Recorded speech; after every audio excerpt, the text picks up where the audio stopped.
Ladies and gentlemen, you're watching Yes.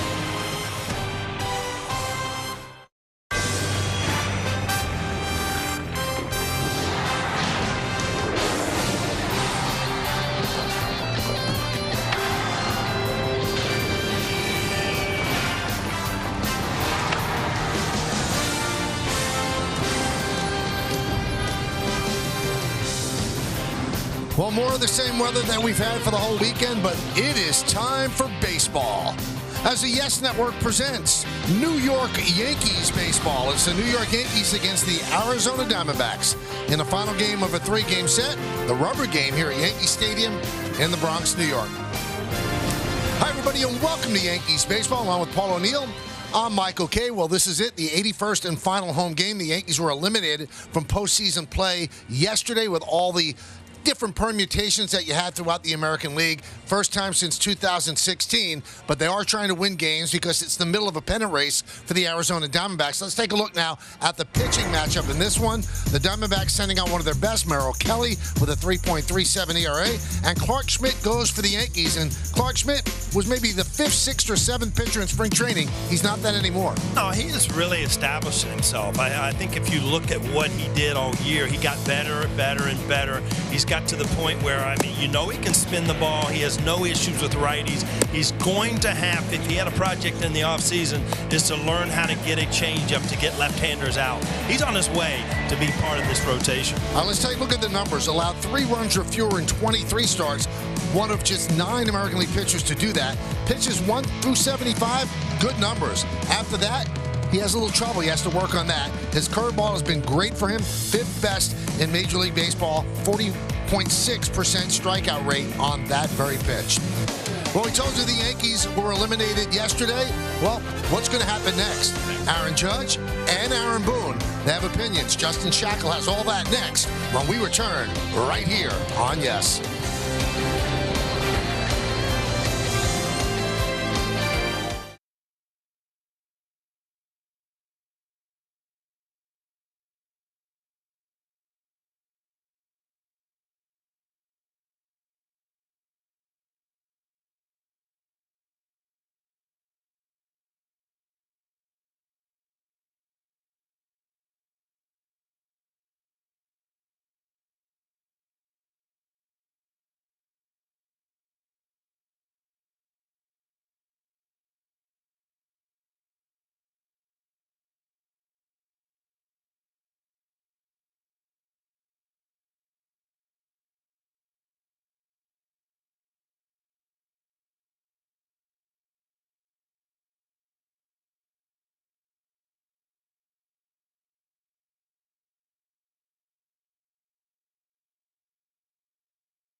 For Yankees baseball, the series finale between the Yankees and the Diamondbacks is coming up with first pitch moments away. Hey everybody, I'm Justin Shackle. Yesterday's defeat officially eliminated the Yankees from postseason contention, and reality set in inside the Yankees clubhouse. Aaron Judge, after the game, offered a blunt assessment on the state of the Yankees. We got a lot to work on, a lot of things to change, and a lot of stuff going on around here that needs to be fixed. You always listen, especially Aaron now as our captain, and certainly, the player he is, the leader he is, the face of our team. So, always listening, paying attention. I'm always talking to him about different things. So, nothing's really different there as far as, he and I talked a lot yesterday. So we're always doing that, though, and hopefully putting ourselves in a good position to head into the winter to do a lot of good things to put us in a better position for next year. Yeah, I got some ideas, but it's going to take all of us. It's going to be talking with everybody in the organization, all the way down through the minor league stuff, all the way up to the top.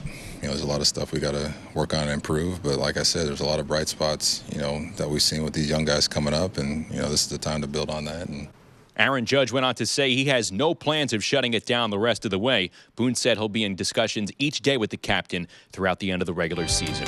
When we come back, we'll have first pitch. It is the series finale between the Yankees and the Diamondbacks. Michael Kay and Paul O'Neill have the call next on Yes.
Yankees baseball on Yes is brought to you in part by the new Defender 130, 8 seats, infinite adventures. By Burke, the top rehabilitation expert serving the tri-state area, every expertise for every life. And by Western Beef Supermarkets, think fresh, save big.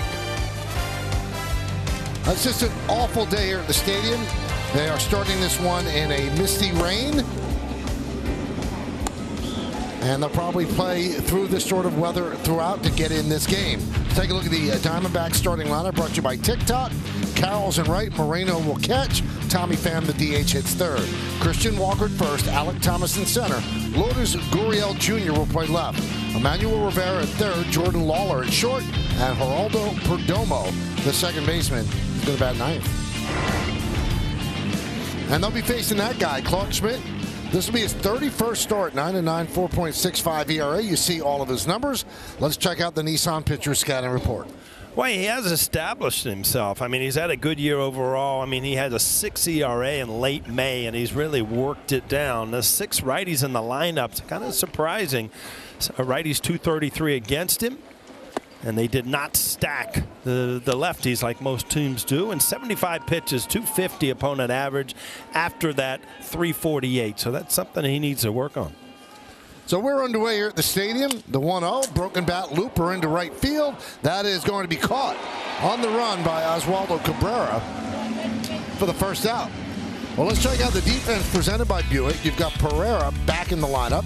Florial and Cabrera in right field. In the infield, Peraza, Volpe, Torres, and LeMahieu. That's pretty much been the infield for the last month. Austin Wells behind the plate. Aaron Judge will DH. Clark Schmidt on the mound.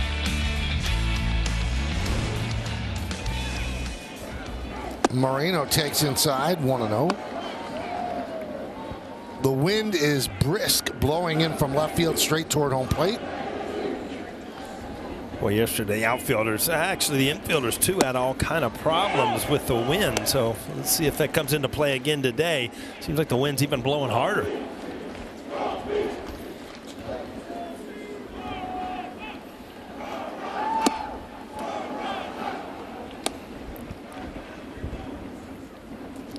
Moreno's been red hot, 12 for his last 25. That's 480. And he has established himself as the catcher for the Diamondbacks, throwing out 40% of attempted base stealers. 2-2.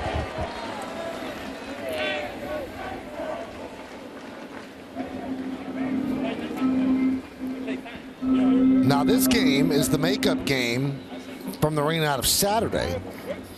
And today the Diamondbacks are supposed to be in Chicago, meet the White Sox. But baseball decided, all right, we're going to move the White Sox-Diamondback series Tuesday, Wednesday, and Thursday rather than Monday, Tuesday, and Wednesday,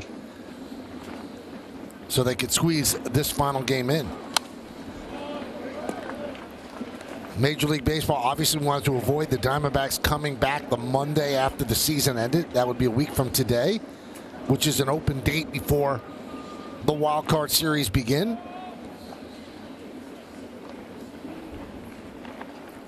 2-2. Did he go? Nope. Well, close on the check swing and close on the pitch. And, you know, to your point, Michael, I don't know that I ever remember a preceding series just like canceled and manipulated to get a game in. Huh? You? I don't recall it, no. All right, it's time now, Paul, for the keys to the game, brought to you by your local Kia dealers. Well, first one's kind of a sad one. The streak has been snapped. No playoffs this year for the first time since 2016.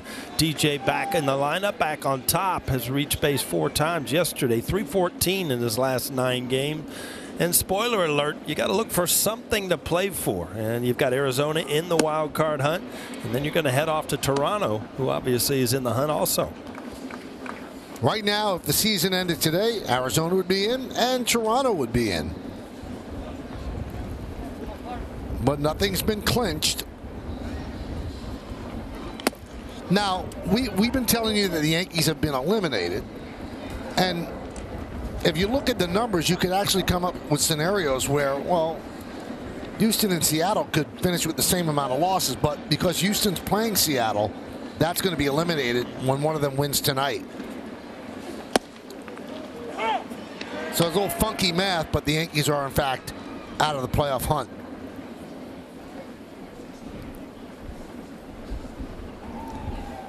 Michael, there's going to be some quiet times in this broadcast. This is an intimate gathering. Just saying. Fly ball.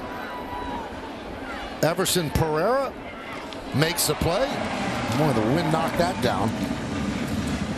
Take a look at the weather. Game time weather presented by Bigelow, the official hot tea of the Yankees. It's 59. Feels a little bit colder. Oh, there's a chance of rain. Humidity 84%. The wind out of the northeast at 17 miles per hour. Well, Bigelow, you had some good ones throughout the year. Today's not one of your better. See that young lady just take the umbrella from the guy? That's right. I'll have that. There's a strike. And you'll like it. And you'll sit there and like it.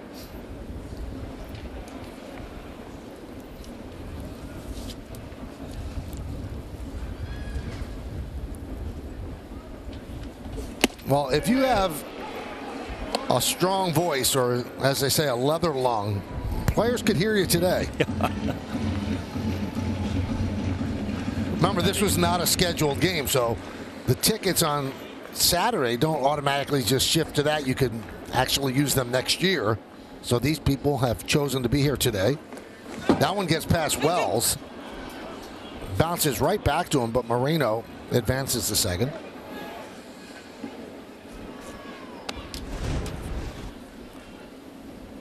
Breaking ball, and again, with that knee down, going laterally to his right is going to be a tough play for Wells. And we've seen it a lot in this series with some wild pitches in the left-hander's batter's box.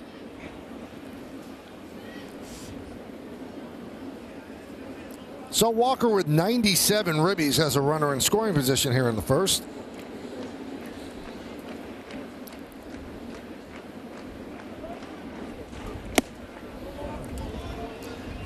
Now, Quinn Walcott's the home plate umpire, and he's pitcher friendly. 11th big league season for Quinn. More low strikes, more outside strikes on righty batters. Vic Carapazza, the crew chief at first. Nick Marley at second. Clint Vondrack is over at third. And that got Walker. He'll take first. That's got him in a good spot because he didn't hesitate. He just took it. Might have hit his arm guard. Yep, right there at the bottom. That's why you wear that. Off to first base without a brew.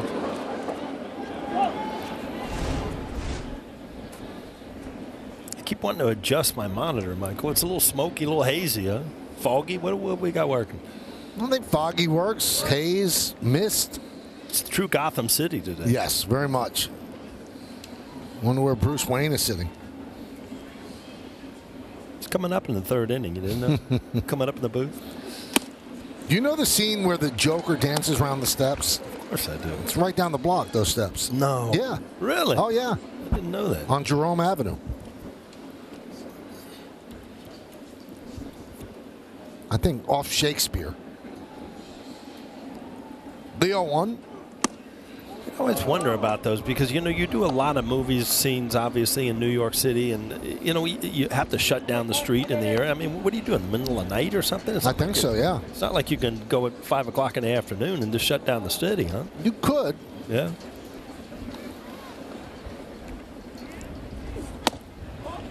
One and two on Alec Thomas.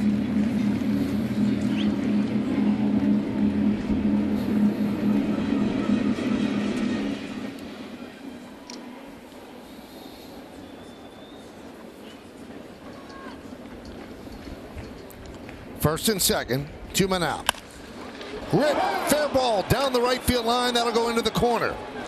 Moreno scores. Walker's being waved home. Here he comes. The throw is not in time, and moving to third is Thomas, and the Diamondbacks get 2. Well, Clark Schmidt getting a little behind the hitters here in the first inning, and then a ball, a spinner up. Just hammered down the right field line. DJ LeMahieu gave it an effort, but no chance. Once it's banging around down there in the corner, you never know what's going to happen. Cabrera does a pretty good job of getting it in, but not near in time to get Walker. Runner at third, 2 outs. Here's Gurriel. Now, I've not seen the scoring, but I would assume that's a double, 2 ribbies, and going to third on the throw. It is.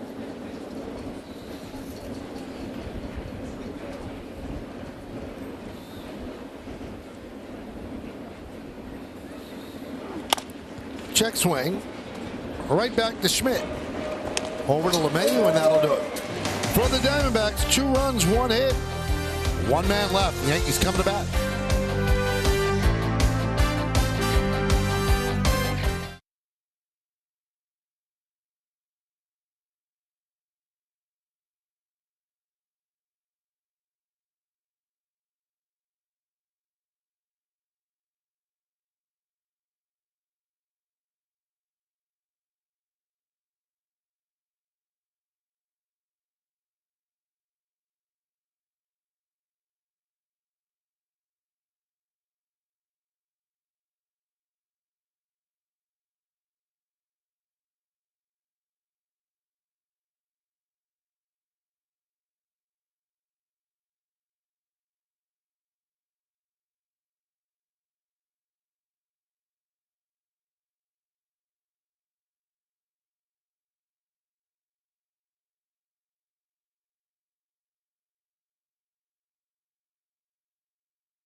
Yankees turn. Here's how they'll send up their lineup. Starting lineup brought to you by TikTok. LeMahieu at first, Judge the DH, Torres at second.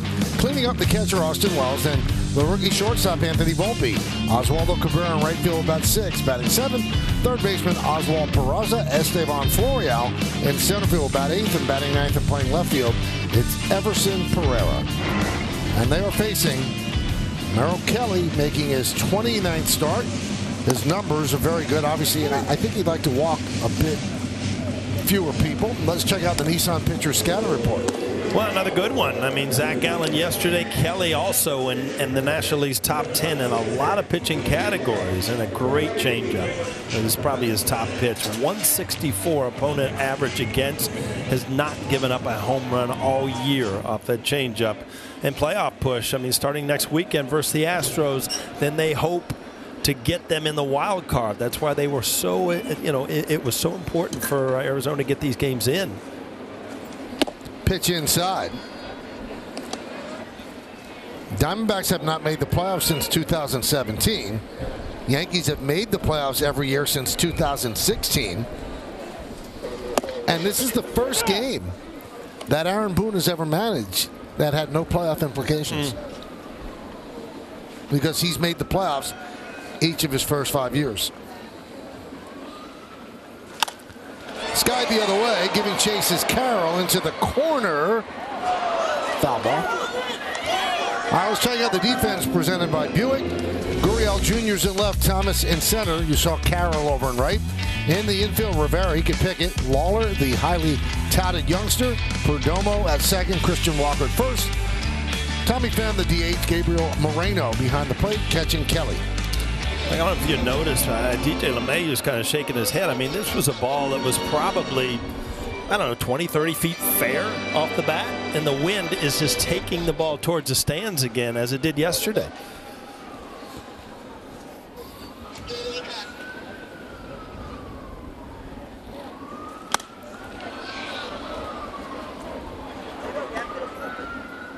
You got a chance at a souvenir today. Yes, you just got to run. You know, you got to sit down the right field line, or the foul territory in right field. You're not going to get many in left because the wind's taking everything the other way.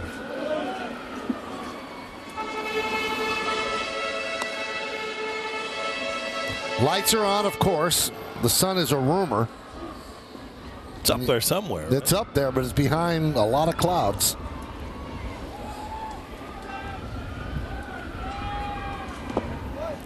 You could hear the wind whipping through our microphones. You could see the players' uniforms kind of rippling in the breeze as well. These are not perfect conditions for baseball.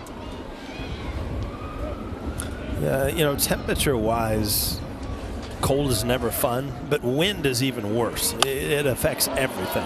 It affects the ball in the air. It affects even the pitches. I mean, if the wind's in the pitcher's face, the breaking balls break more. Wind is not a baseball player's friend.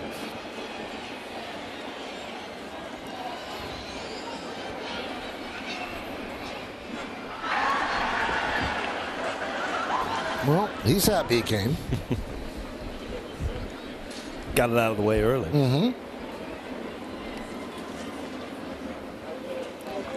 And the 2-2. 3-2. Last 9 games, LeMahieu's been getting on base a lot. On base percentage of .415. Judge on deck.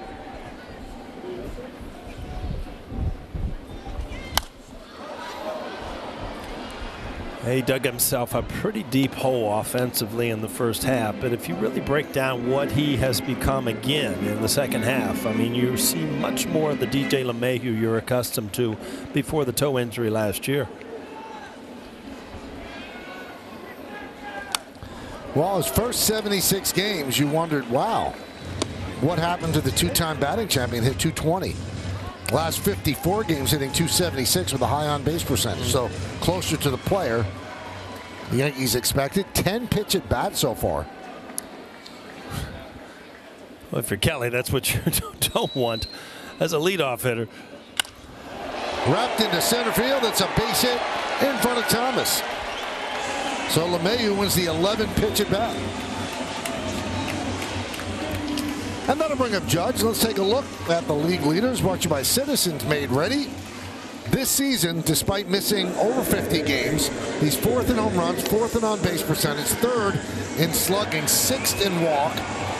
And with 101 games, he's tied for 114th in that number. So it's amazing, the other 4. Been on base 13 times, last 21 plate appearances. And a strike. Well, Gallen did that yesterday where they pounded him inside early in the count, right under his hands, and then tried to work away late in the count.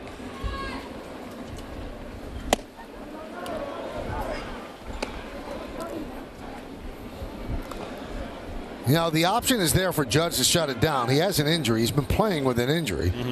And he said yesterday, I have to set an example that you don't have to be perfect. You don't have to be 100% to be out there. He said, I want to play. And Aaron Boone said today, we'll take it game by game, but he does want to play.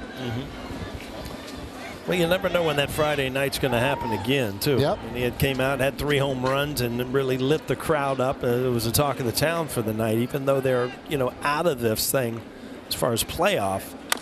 Aaron Judge still enjoys playing the game of baseball.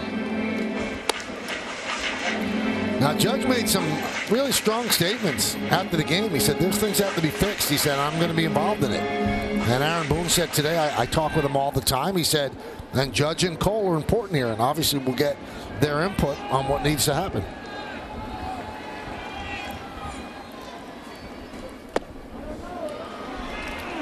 Two and two. Sometimes the players have the best perspective, and it's kind of a new thing because obviously, Joe Torre and Gene Michael and the people that were behind us, Cashman, I mean, they made the moves, and players weren't really involved. But now, sometimes the players have their hand on the pulse much more than the front office and even the manager at times. I mean, you just signed Aaron Judge to a 9-year contract. He's not quite a partner, but he's pretty involved.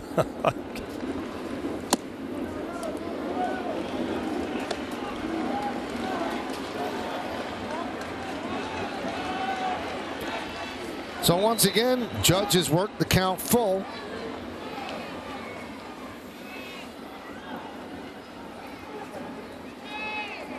And he walks.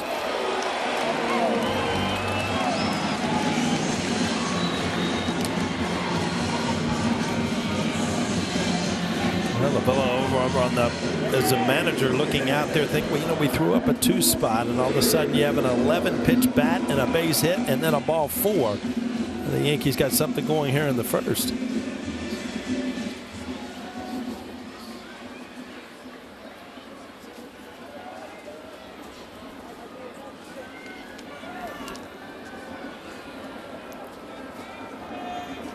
Glaber takes up and away. Kelly's 34 years old from Scottsdale, Arizona, 5th major league season. So it took a while to get here. He actually pitched in Korea for 3 or 4 years. He was a Rule 5 guy out of Tampa, and then all of a sudden he's had 5 solid years with Arizona. He was former 8th-round pick for Tampa Bay out of Arizona State. And he's in the first season of a 2-year, $18 million extension. Boy, uncovering gems like that's big for an organization. Now, Kelly has thrown 18 pitches to LeMahieu and Judge. He averages 15.8 pitches per inning. That's the 6th fewest in the National League. Still doesn't have an out. 2-2 on Torres.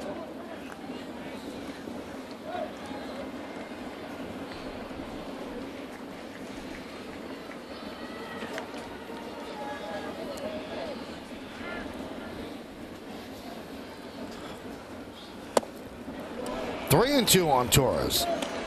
Yeah, we talked about how good his changeup is. He has not been able to locate it here so far in the first inning to the first 3 hitters.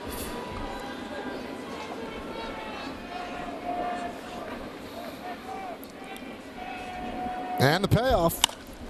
High fly ball. Right field. Carroll into the corner. And of course, it's a foul ball.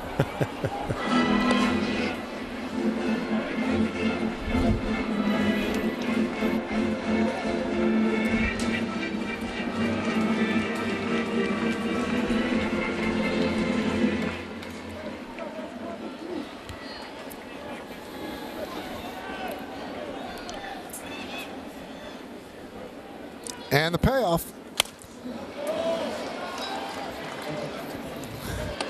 Now let's check out Kelly's arsenal on StatCast 3D by Google Cloud. Yeah, he uses a lot of pitches, but you see those top 2. The 4-seamer and the changeup is what makes him good or not good. If he can locate his 4-seamer and use his changeup, he's in good shape.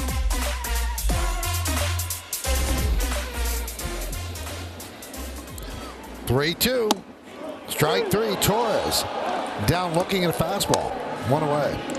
Well, another long count, but he finally put him away with a fastball inside. They were kind of locked up.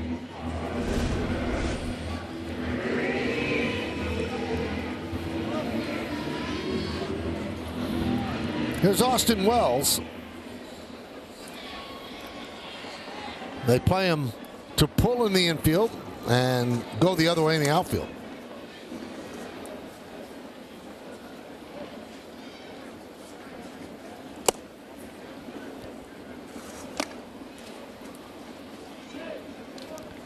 Kelly's looking up at the board and 27 pitches. Are you kidding me? Thought he was looking at his velocity. Now he's looking at his pitch total.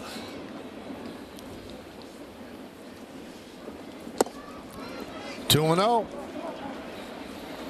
It might be one of these days where, you know, a guy really struggles early, and if the Yankees be well advised to put some runs on the board before he finds it, because if you look at his numbers, he's been solid throughout the year.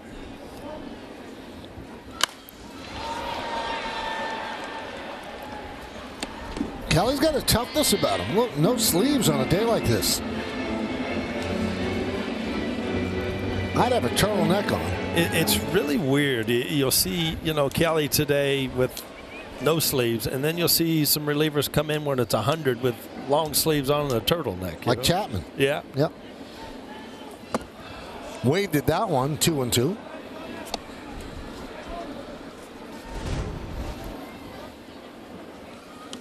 Good movement there.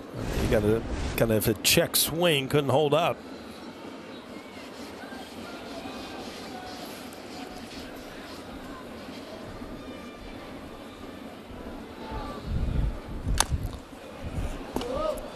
Still 2 and 2.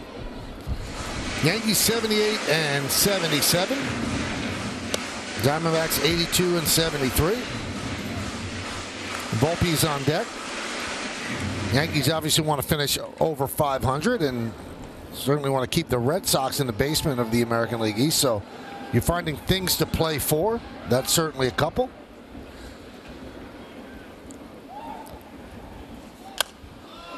Fouled away.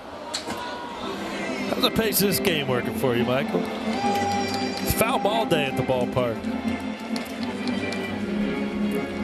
I guess Don McGregor is going to start the show on his own. He might finish it on his own, too. The 2-2. Still 2 and 2.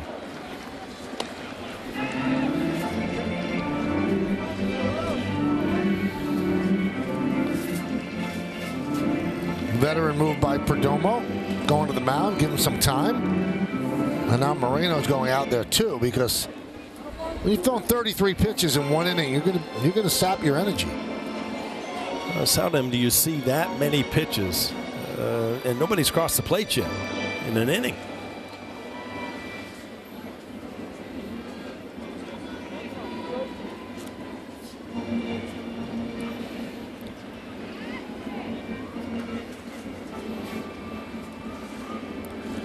LeMahieu led off with a single. Judge followed with a walk. Gleyber Torres struck out looking. And now a 2-2 count on Wells. Diamondbacks scored 2 in the top of the first. Yankees looking to answer. 2-2. 3 and 2. Yeah, he just cannot find the strike zone with that changeup. And, you know, when he gets in a deep count and he wants a strikeout, that's what he's going to go to.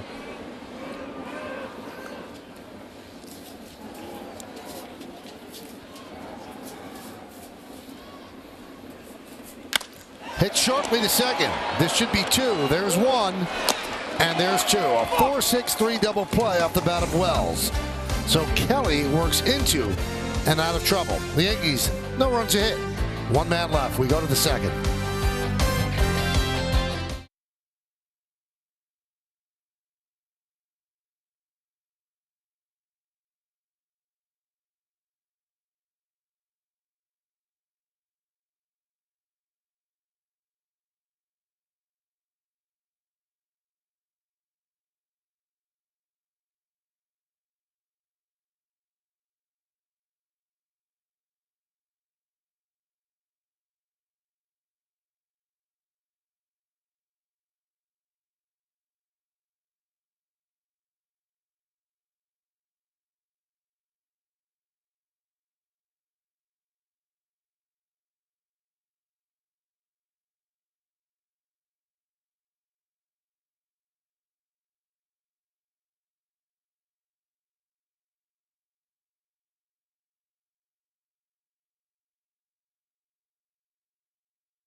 Impact and win big by participating in today's 50-50 raffle benefiting the New York Yankees Foundation. Anyone 18 or older watching today's broadcast in the state of New York eligible to purchase tickets online now at www.yankees.com/5050. Raffle sales end at the conclusion of the sixth inning. Half of today's jackpot could be yours. We go to the second. Rivera leads off, and there's a strike from Clark Schmidt. Schmidt walked a batter, hit a batter in the first inning, and then a two-run double off the bat of Alec Thomas down the right field line scored the 2 runs.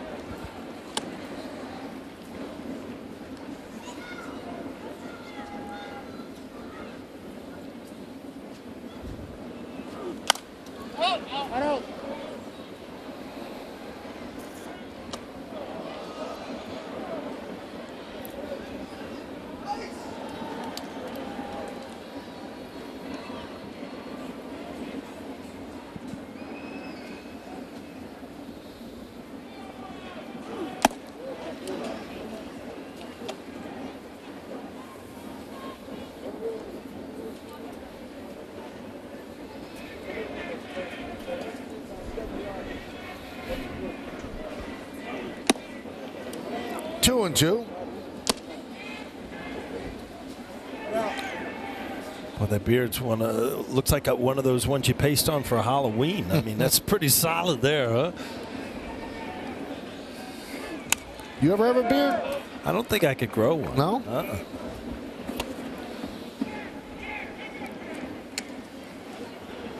I know I couldn't grow one like that. Huh? It's thick, man.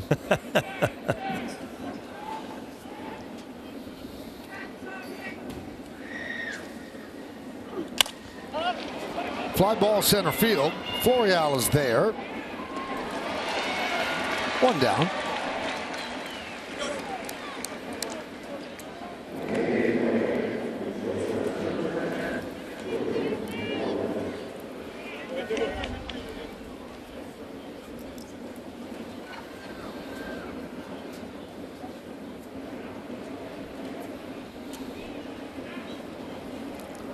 Here's Lawler, ranked as the 9th best prospect in baseball by Baseball America.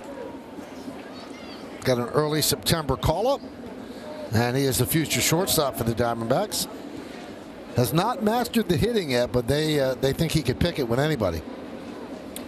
Yeah, he showed some good defense yesterday, but if you turn the page on, you always look at the past and what he did in the minor leagues. Hit over 20 home runs, about a 280 hitter. Has not found that stroke in the major leagues to this point, but you got to realize it's only his 10th game in the major leagues. He grounds it to Peraza for the second out, and here's the number 9 batter, Geraldo Perdomo.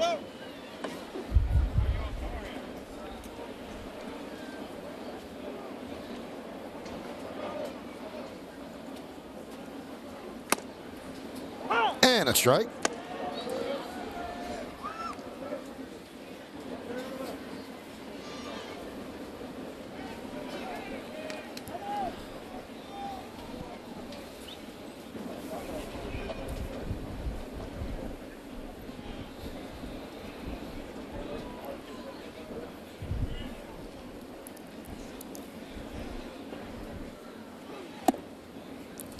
One.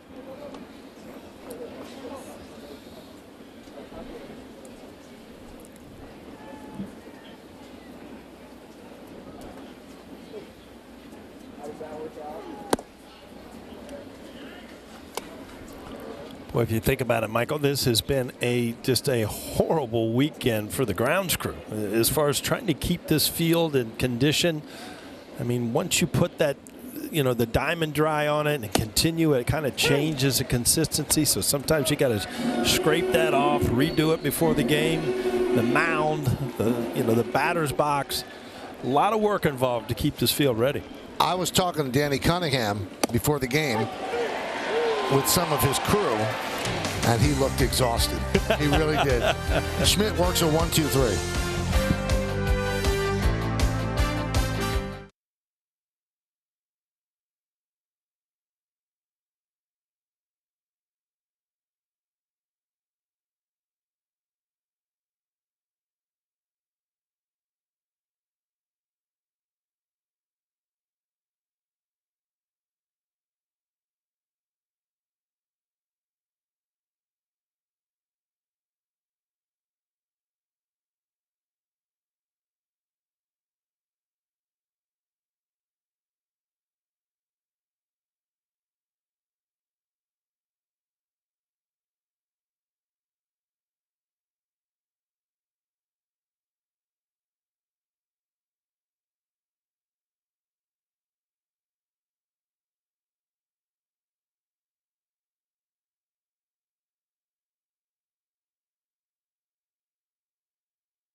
of the Yankees.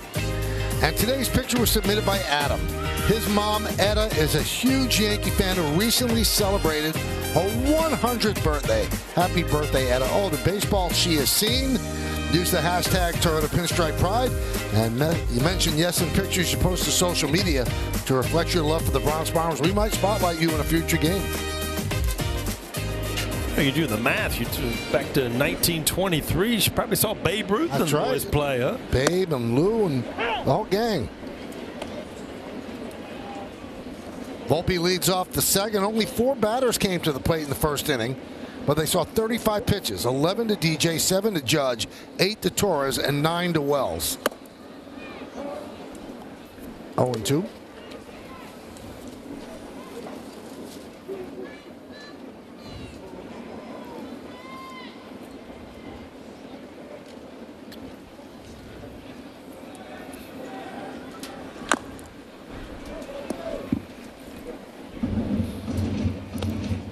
Well, Volpe has played in every game the Yankees have played but one. So he's certainly shown the durability, and you wonder, is he starting to feel a little bit fatigued because minor league seasons don't go as long as major league seasons? Ground ball to third, gobbled up by Rivera. 1 away. Well, one thing you have noticed in this series is, the Diamondbacks pretty slick fielding team. I mean, they make the plays. They're not going to beat themselves.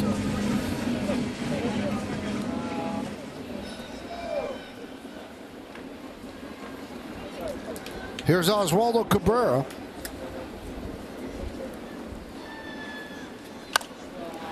This guy the other way. All right, Paul, let's check out the Genesis hitter scouting report on Oswaldo. Well, he's finishing strong, 367 on base percentage the last 12 games, and I just like the separation of his hands. I worry about sometimes where he just lays the bat on his shoulder. You see he's starting to get it away from his body a little bit, which allows him to get the bat head through the strike zone. And 2024, I mean, what is his role going to be next year? And these are important times for the younger players to make an impression on Aaron Boone going forward. Talk to me more about the hands being farther away from the body. What does that do? Well, he just lays the bat on his shoulder at times, and now he's getting away where you get just a little bit of separation. So, it allows you to use the bat head to get it out front instead of just dragging the bat through the zone.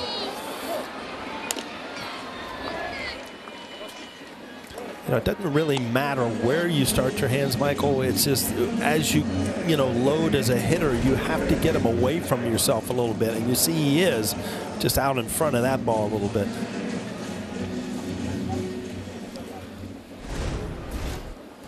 Nice, a two-way, and here's Oswald Peraza.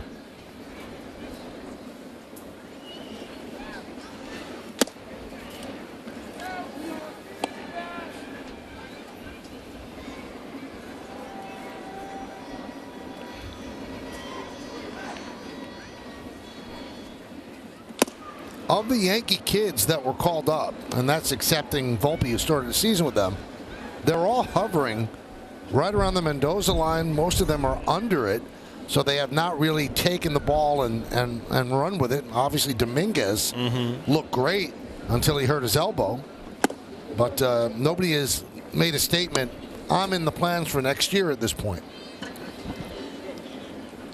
Yeah, it's not always the numbers. It's it's the body language, and are they overmatched, and can they play defense? And they have checked some of the boxes offensively. Though you're right, Michael. Other than Jason Dominguez, nobody has really taken off and shown what they can do.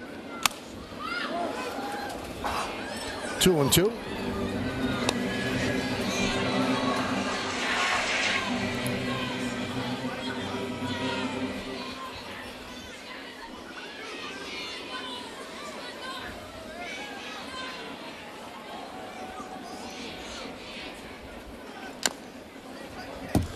So by not making the postseason this year, it's the 5th time in the last 29 years since 1995 that they didn't play meaningful games in October. Kind of a excellent stretch for the Yanks, but still disappointing for them that they're not in it this year. unbelievable run for you while you were here. After that first year, the strike knocked you out in '94, and then after that, every year. Yeah, you get so accustomed to it, and it's so, such an exciting time of the year that obviously Yankee fans are going to miss October.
Prevagen, the #1 pharmacist recommended memory support brand. Who can forget this? Derek Jeter's last at bat in the Bronx. Antoine Richardson scores, and what a way to end his illustrious career. Now, he did play some games in Boston, but you'll always remember that.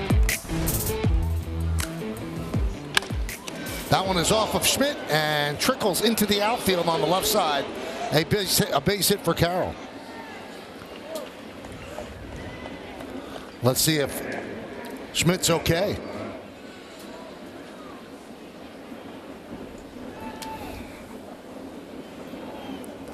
Couldn't really tell. We'll see it on replay. I'm sure that where this ball hit him. It looks like the elbow. Yeah, that had a bad sound to it. I thought possibly got the glove, but no. Yeah, that sounded like it hit flush. And obviously, that's his right elbow, which is his pitching arm. So let's see how this goes.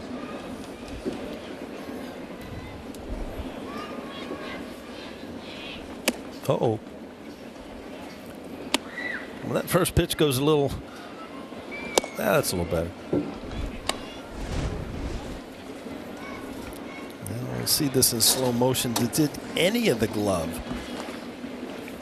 No, right off the elbow, but it was kind of a glancing blow. Didn't shoot straight down, but still not where you want inflammation. You think it got him a little above the elbow? Yeah, possibly. You know why you say it was a glancing blow? It wasn't off your elbow. Exactly. Moreno takes outside. Well, Carroll obviously is a threat to go. And 50 stolen bases.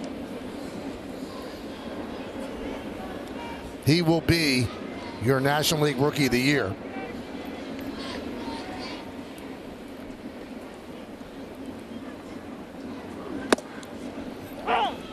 Yeah, obviously not a good running track with all the rain and the mud and everything, but you said it, Michael, 50 for 55 in stolen bases. It's pretty good.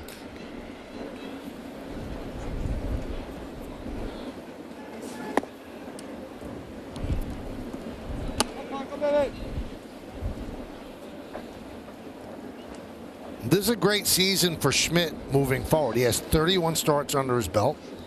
He can go in the next year totally flushed out as a starter. Doesn't have to worry about building himself up.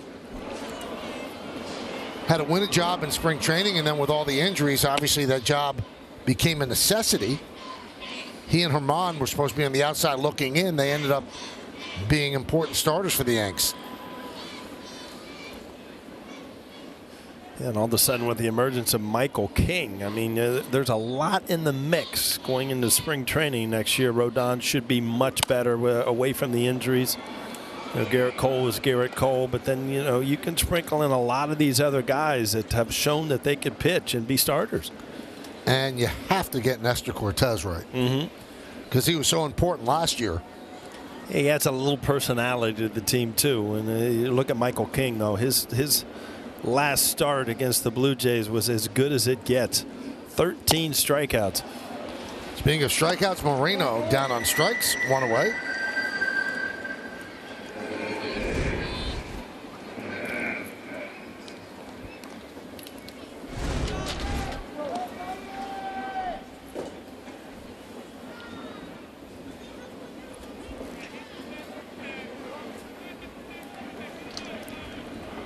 Tommy Pham takes a strike.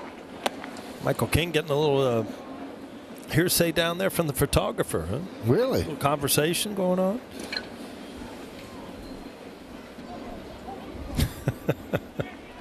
Got to find somebody to talk to today, right? It's a little quiet in here. And you can whisper.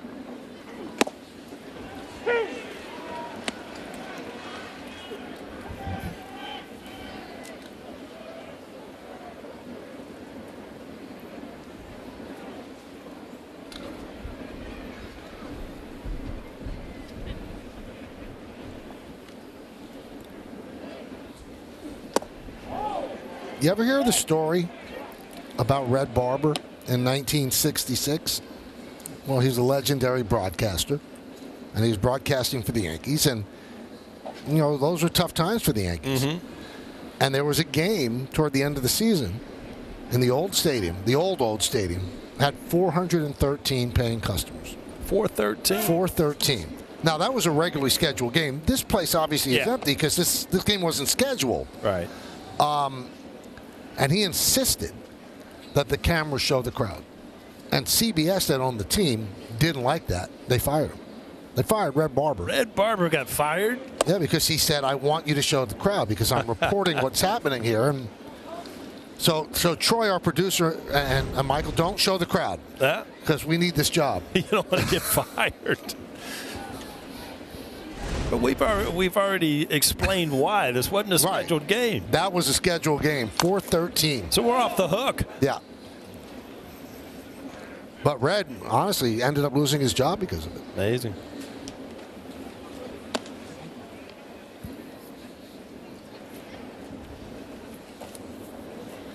I mean, you really, again, have to applaud. Even during these last couple series where, the playoff hopes were very bleak and now they're none. I mean, you were announcing crowds of 39,000 people. I mean, that says something for the Yankee fans. 2-2. Swing and a miss. Pham down on strikes.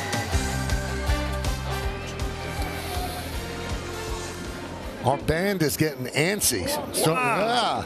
They're trying to speed the game up for 2 outs an inning. No, you can't run out the clock here. Takes 3 outs an inning. Our band, they're tuning up.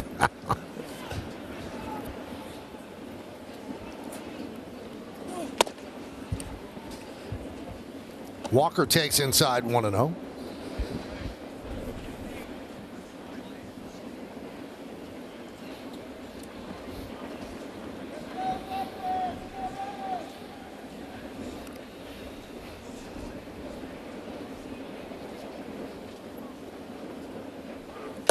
The game in question we're talking about with Red Barber was September 22nd, so almost, not exactly to the day, but pretty close. In 1966, the Yankees lost 4-1 to the White Sox.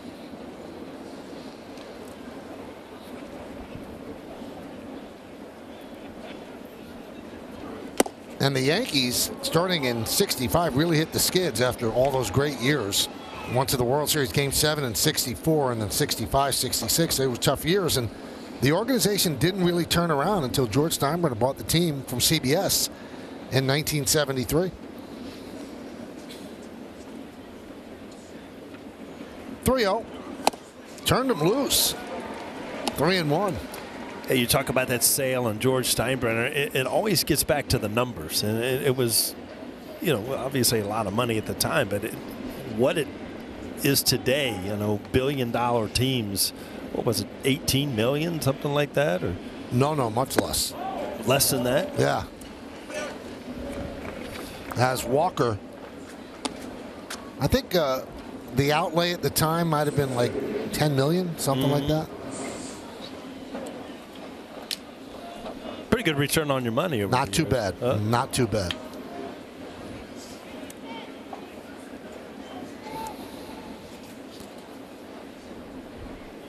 And the best part about that sale is that Mike Burke was the president of the Yankees when they were with CBS, and when they bought the team, he was a partner with George Steinbrenner. And at the introductory press conference, George Steinbrenner said, "I'm not going to have anything to do with the baseball." Yeah, a couple of months later, Mike Burke was gone. Alec Thomas flies out to center. Diamondbacks leave 2, and we'll go to the bottom of the 3rd.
Right now, new customers get $200 in bonus bets guaranteed when you place your first $5 bet. Download the FanDuel Sportsbook app now and start making every moment more.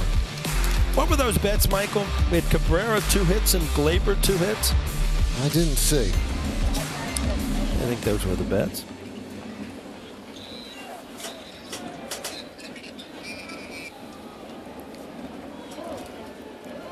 So here's Florial. Upstairs 1-0. There's your bets. All right, Michael, who you got? We're going to bet $1, you and I. No, I think I'm going to sit this one out. I don't like either one of them. You're off to a slow start? Yeah, I'm good. Fouled away. 1-1. Wow. I'm after. Hey, James, you want to bet $1? Michael's out. Well, I don't know if you're watching the games. Hits are not coming in bunches here, you know? Well, it's still early. Yeah. I'm going to sit this one out. Nice.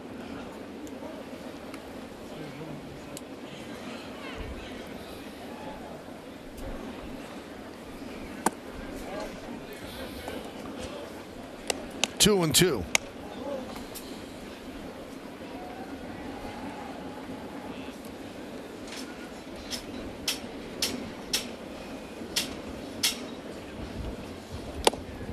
Three and 2 on Florial. The Yankees have liked his at-bats. Patient. Now, he does strike out. That's part of his game. But hitting .231. .381 on-base percentage his last 10 games. Deep to right field. Fair ball, it's gone. It is a foul ball. Wynn took a hold of that one. You know, it's amazing because off the bat you think, wow, that's in the second deck of right field. And the next thing you know, it's 30 feet foul. Wind is just carrying the ball sideways out to right field.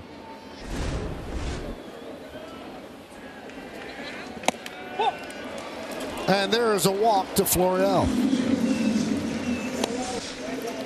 All right, so Paul, I'm going to put you on notice, all right? So on this date, 1965. 65, all right. 65. Satchel Paige, right, at the age of 59, started a game for the Kansas City A's against the Boston Red Sox. 3 shutout innings, gave up 1 hit to Carl Yastrzemski. Only a year younger than you, so get out there. That boy came out of the rocking chair, right?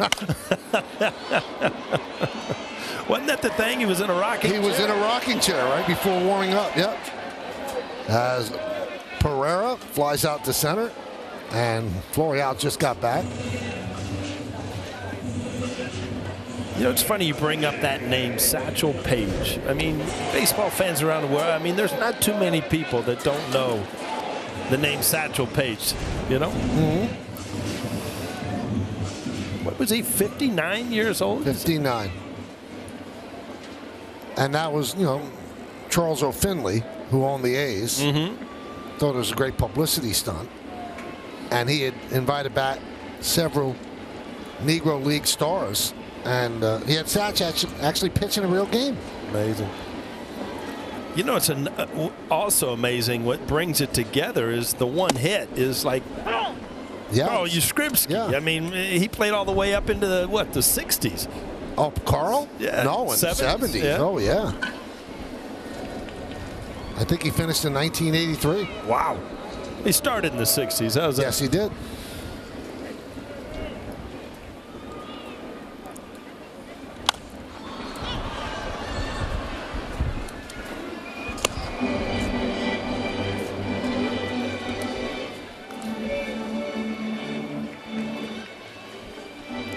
So 0-2 on LeMay, who had an 11-pitch at bat against Kelly in the first and ended up getting a single to center. Florial goes. The throw to second, not in time. Backing up is Perdomo. So they steal a base against the catcher who's hard to steal against. Yeah, Moreno had him. A good throw on the base. Obviously, this ball's up the line. Ends up in center field. But you know what? These young kids, they're on their own at this point of the year. Let's show what you can do. I mean, every day you take the field is an opportunity to open somebody's eyes in this organization.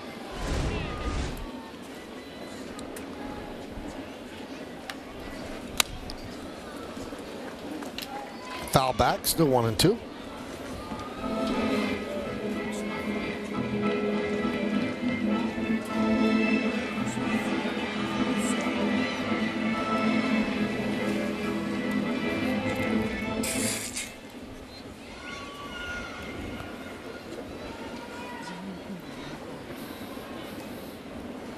Swing and a miss, chase the pitch upstairs. And LeMahieu down on strikes, 2-away.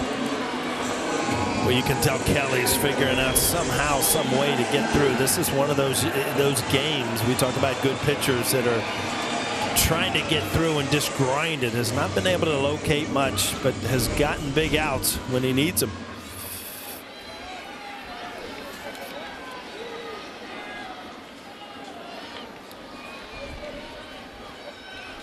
Here's Judge.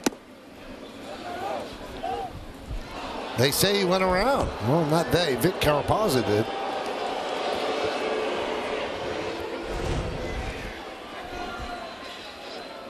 Yeah, that's one that I got to think if you're Aaron Judge, you don't feel like you went.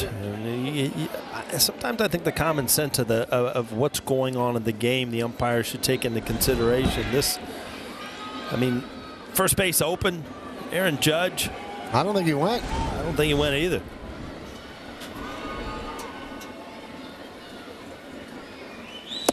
That time he did, 0-2.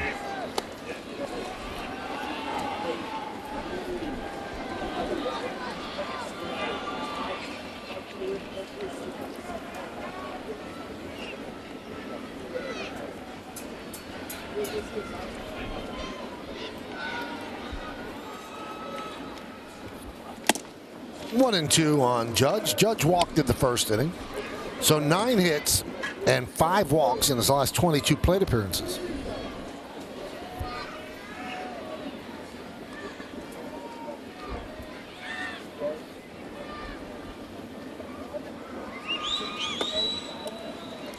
Two and two on the Yankee DH.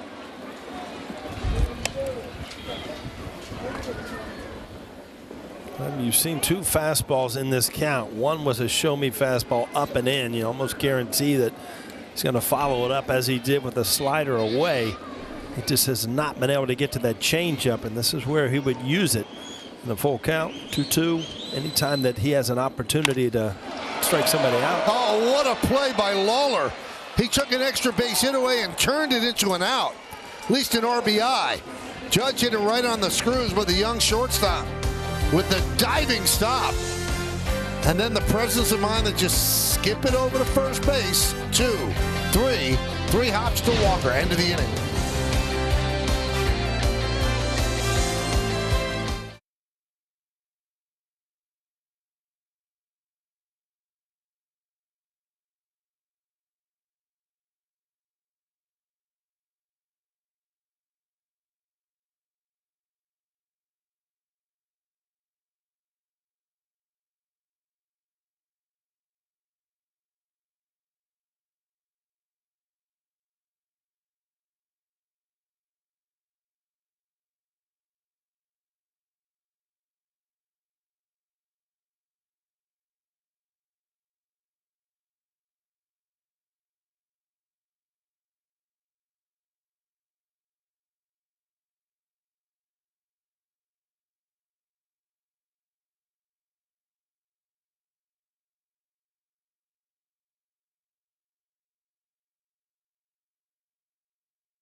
Look at that last play by Lawler. 1, 2, 3. And he gets Judge. Cadillac scoreboard, top of the 4th inning, 2-0 Diamondbacks.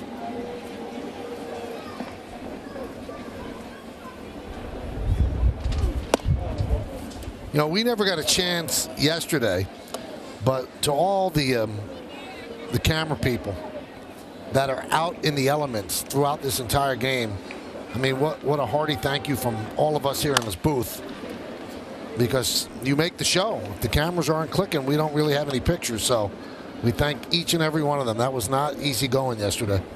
You know, and onward through what has happened throughout the whole year. I mean, the shots that we get, the slow motion, it makes the broadcast so much more fun when you have great people working down on the field.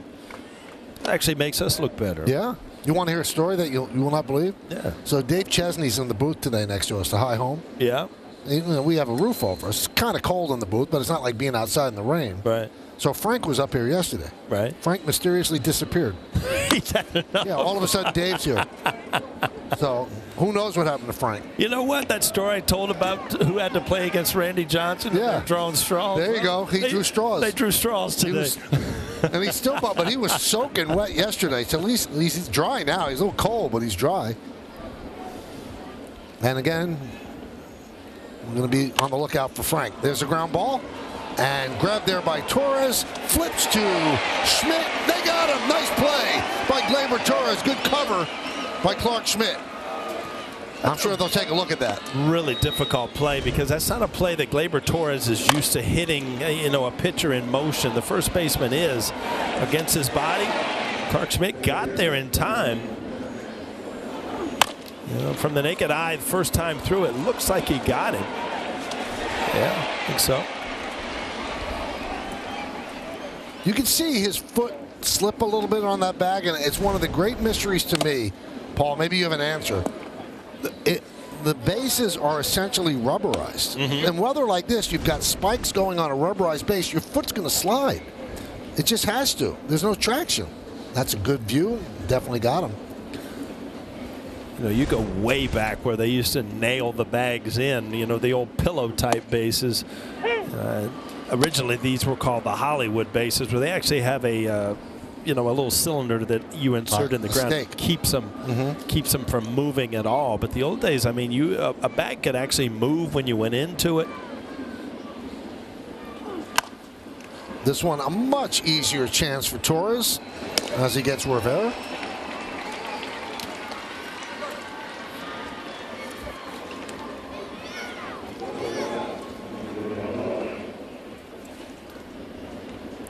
And that brings up Lawler.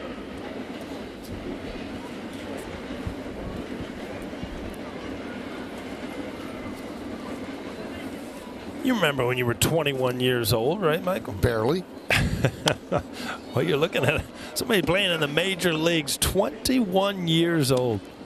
#1 draft pick, 2021. Already trying to start a major league career here. Senior in college. You were still in the minors, right? Oh, yeah.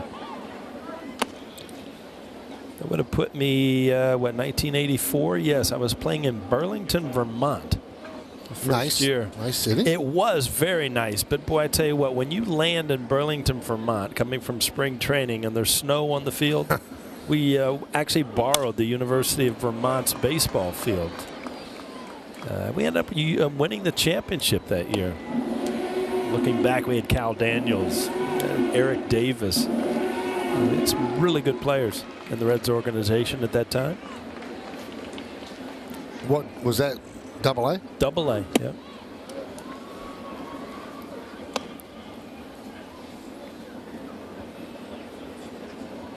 We were the only team in Vermont. And then, you know, there was Reading in Pennsylvania, Albany in New York, but it's Eastern League is what it's called. 2-2. Line drive into left field, and it's going to dunk in there for a base hit in front of Pereira. Lawler picks up a single with 2 outs. Yeah, the situation of the game, Pereira's got to be very careful. 2 outs. You don't want to turn a single into a double or a triple. And he stays with this ball, kind of loops it into left field. But this ball skips and gets by you. It's an easy double or triple. With 2 outs, you know, you'll give him a single, but don't play it into a double or a triple. Lucky to knock that ball down.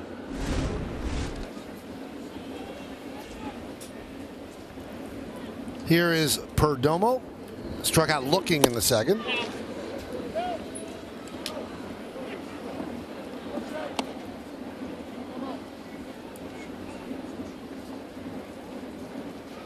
Well, we're creeping up on that number that is always a problem for Smitty's at 72 pitches. His numbers against go up after 75. So he's got to throw a lot of pitches, and he's getting close to that magic number here in the 4th. Yeah, no easy innings to this point, and I think that Aaron Boone is almost going to dare him to, you know, mentally get past that. Make sure it's not something that he is aware of, that, you know, once I get to a certain pitch count, I can't get outs anymore. I think you have to prove to yourself that you can. And usually the issue is that when he gets to 75, it's the 3rd time through the order, which this is the 2nd time for Perdomo, then back to the top of the order, and it becomes the 3rd time through the order. So is it familiarity by the hitters, or is it the fact that he loses some stuff, or a mental block? He's at 75 right now.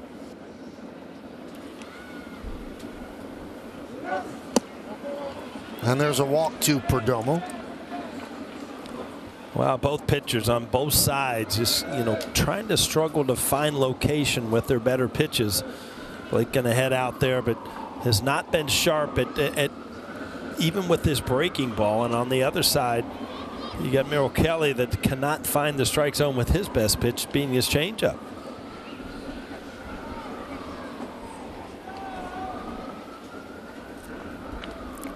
So Matt Blake.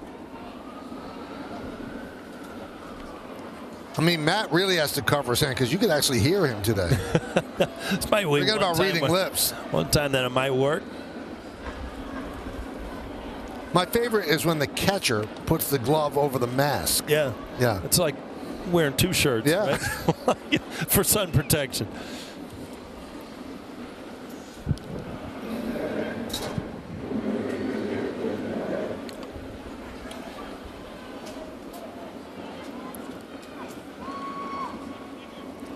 So back to the top of the order, and Carroll. Last time up, Carroll lined one just off the, I guess, the upper part of the elbow of Schmidt for a base hit. So he's 1 for 2.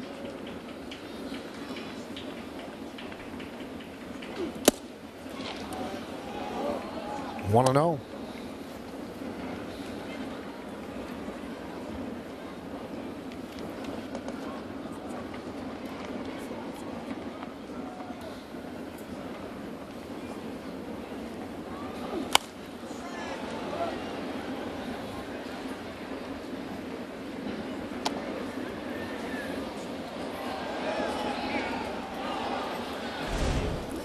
Coming into today, pitches 1 through 75. Opponents hit 250 against him, slug 429. But then pitch 76 on. They hit 348 against him, slug 565. Well, he gets him there as Carroll grounds out to end the threat. No runs a hit, no errors, and 2 men left on base. We're going to go to the bottom of the 4th.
Report brought to you by Montefiore Einstein, the official hospital of New York Yankees. Tommy Kahnle, this came out of nowhere, placed on the 15-day IL today with right shoulder inflammation. He threw 34 pitches and walked 4 in his last appearance, and that was against the Blue Jays in both season highs. And when we remember that game, Paul, he didn't have command at all, so maybe this explains that. 0-1 on Torres as we start at the bottom of the 4th. It's 2-0 Diamondbacks.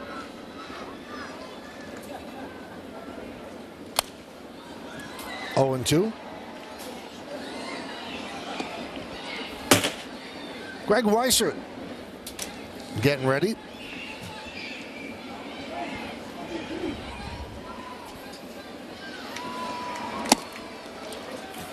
I don't know if you've noticed, Michael, but because of the stands and the fans today, that the foul balls are ricocheting all over the place. They're hitting the seats and flying to different decks. What a great day to be a young kid that can run them down today.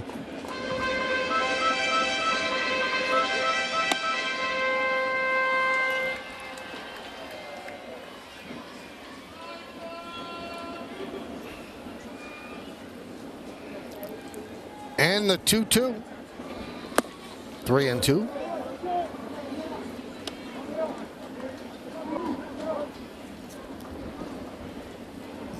That's a big glove. He's ready.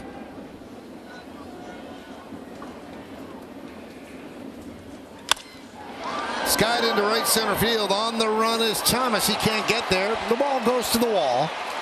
And Torres will go to second with a leadoff double here in the fourth.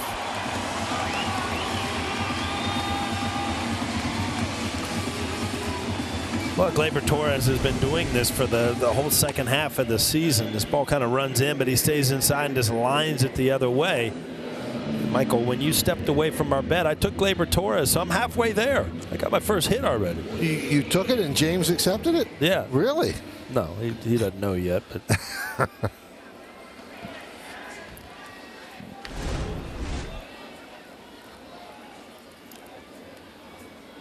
There's Austin Wells. Foul back. Wells had a long at bat against Kelly with runners on first and second, one out in the first, and hit a hard ground ball to second. That turned into an inning-ending 4-6-3 double play.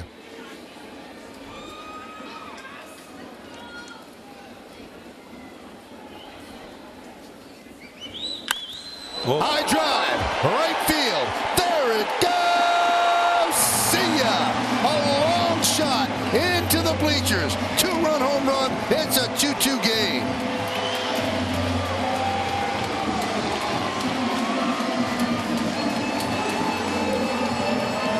well, we saw his first. Now we saw his second. That's a way to keep it fair. Hit it hard enough where the wind can't affect it. This was a rocket from Austin Wells.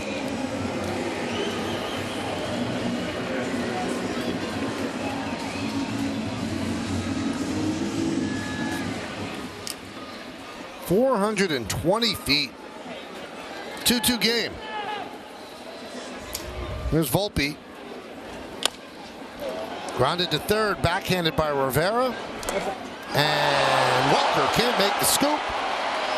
Volpe made the turn, but hustles back to first. I think this infield trusts Walker too much. They bounce everything. Yeah, Rivera made it look easy and this threw across his body. But, you know, we've talked about Walker and how good he is defensively. But, you know, you can't lean on him every single time.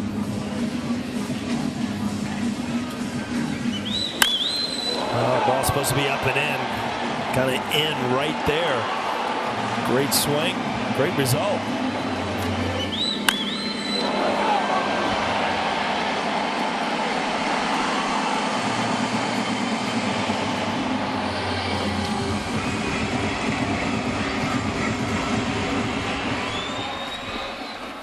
Volpe reaches on the E5, and Wells, his second big league home run. That's one pretty impressive. So was the first.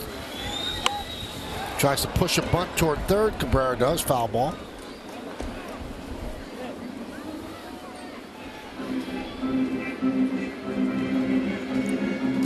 Not a bad idea if you're Oswaldo Cabrera to show that bunt once in a while. All of a sudden, third basemen start creeping in where if you hit the ball to the left side, much better chance to find outfield grass.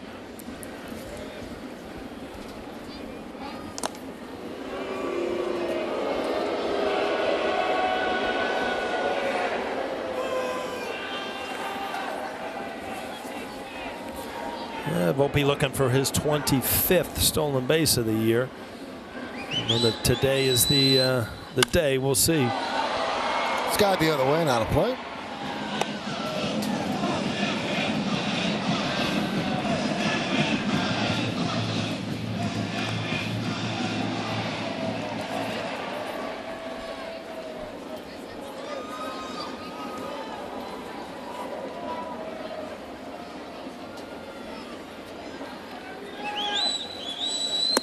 Strike three. Cabrera down looking.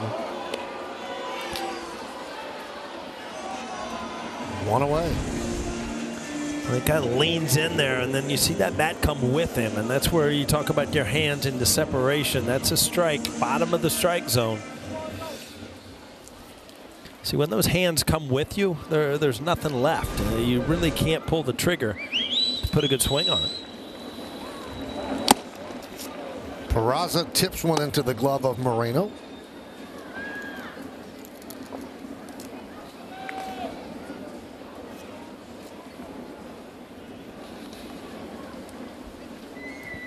Peraza struck out in the second. 2-2 game.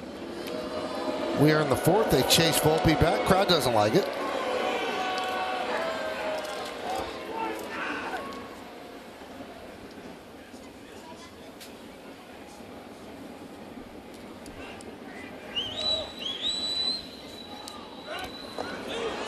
Almost had him. Volpe doing his dancing there at first, and Kelly almost got him between steps.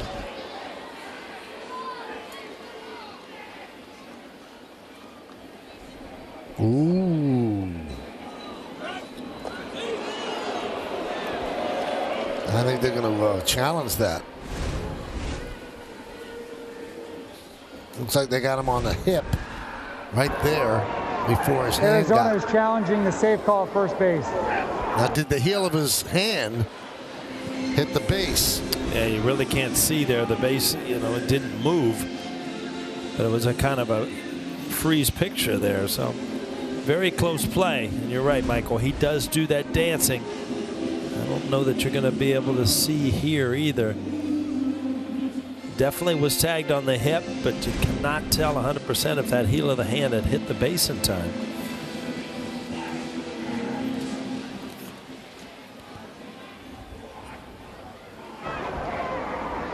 After review, the call in the field is overturned. The runner is out.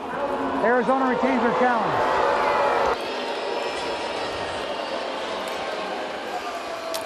I think Volpe knew it. He just was hoping against hope that it was close enough to not overturn. Yeah, Kelly, very quick feet. Good move over there. And you're right, Michael. Got him right in between steps. And that's all the time he needed to get that bang-bang play at first base. Ground ball backhanded by Lawler. The long throw. Again in the dirt. This time scooped up by Walker for the final out. But the Yankees tie the score with a double by Torres. Then Austin Wells steps to the plate. And the lefty swinging catcher hits one into the right center field bleachers. And when it lands, it's a 2-2 game. Feed him.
On yes. Brought to you in part by the Amtrak Guest Rewards Preferred MasterCard. Say hello to bonus points. Learn more at Amtrak.com/apply. By the New York Lottery, get out there and play. Please play responsibly. Must be 18 or over. And by Suffolk Credit Union, empowering your possible. We go to the fifth. Audi scoreboard 2-2. And the pitch to Moreno is a strike from Greg Weissert, new Yankee pitcher. This will be Weissert's 14th game, so Clark Schmidt gave them 4.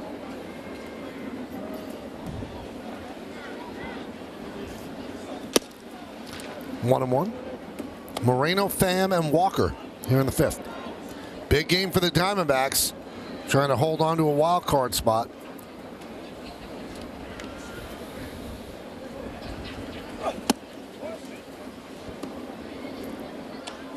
Two and one. You look at Schmidt's last couple outings, not too deep in the game as he gotten to that point, and he's kind of been in a new spot where he's made so many starts, not accustomed to it. We've talked about how good he's been as becoming a part of the starting rotation.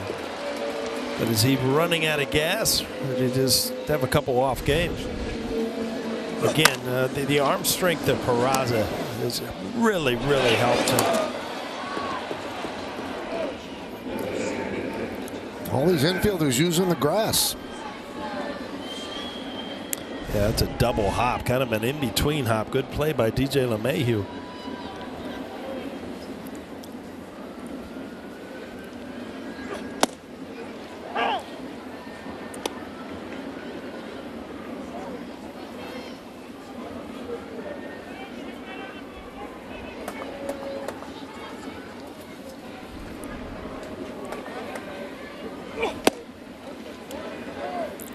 One and one on Pham. Pham's 0 for 2.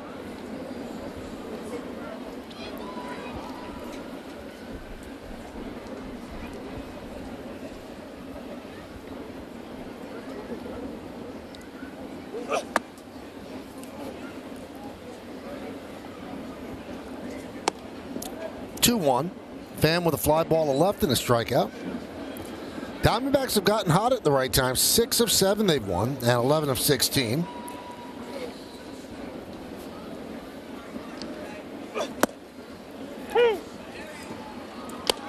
And the only game that has even a peripheral impact on the wild card that's being played today, San Diego and San Francisco, both on the outside looking in, not much of a chance. There's only 3 other games in the big leagues today. Pham down on strikes. Got Texas and the Angels. You've got Houston and Seattle, and then San Diego and San Francisco.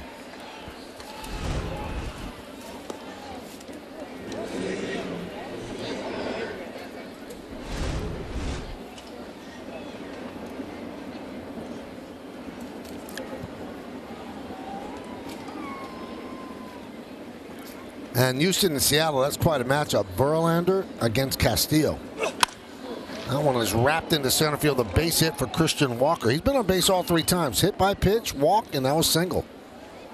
Yeah, Walker, I mean, you really can't say enough about the year he's having. Last year he had a great year, 30-plus home runs. This year, 31, 97 RBIs, and a Gold Glove first baseman. And you can just tell he's got that sound to his bat, too.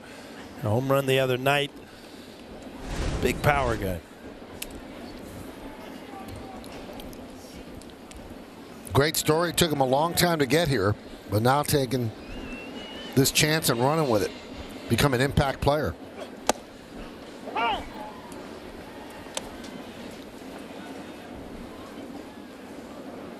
Walker's 32 years old.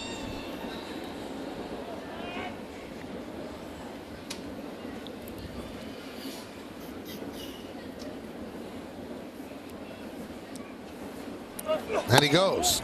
The throw to second. Not in time. Stolen base for Walker.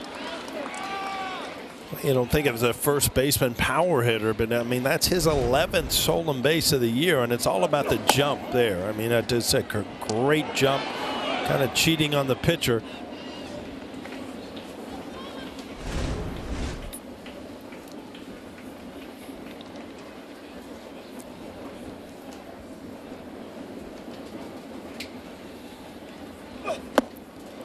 Two and one.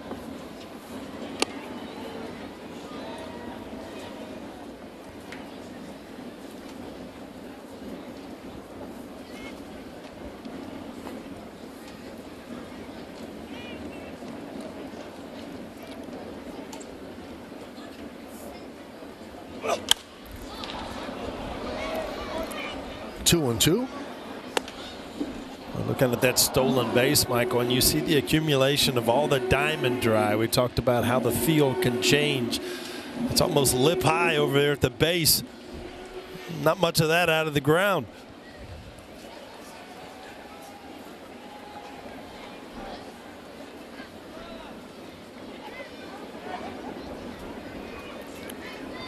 Two. Swing and a miss. Strong inning for Weissert as Thomas strikes out. No runs a hit. One man left. We're halfway through. 2-2.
Judge for the 2023 Roberto Clemente Award presented by Capital One, recognizing players who best represent the game through positive contributions on and off the field. Vote today at MLBtogether.com/Clemente21. Audi scoreboard, it's 2-2, bottom of the fifth inning. Florial leads off against Kelly.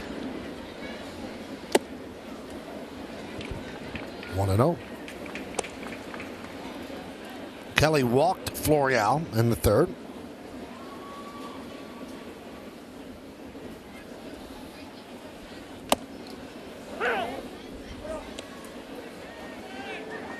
Kelly having a real good season, ranks in the NL's top 10 in ERA, opponent's batting average against, strikeout rate, homers per 9 innings, and WAR. But to say he has really labored through these 4 innings, I think is putting it kindly. But just 2 runs through 35 pitches in that first inning. You take away a pitcher, a successful pitcher, you take away his best pitch, and it becomes a grind out there. And he just has not been able to locate that changeup. We went over how good it was coming in numbers-wise, and today has just not had a feel for it.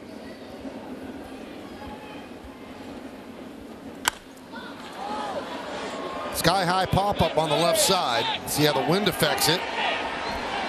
And Lawler holds on to make the play. The wind did affect it. when Rivera got called off that ball, he's probably like, thank you. And then Lawler, all right, I'll make a dive for it. Wow, the ice cream cone.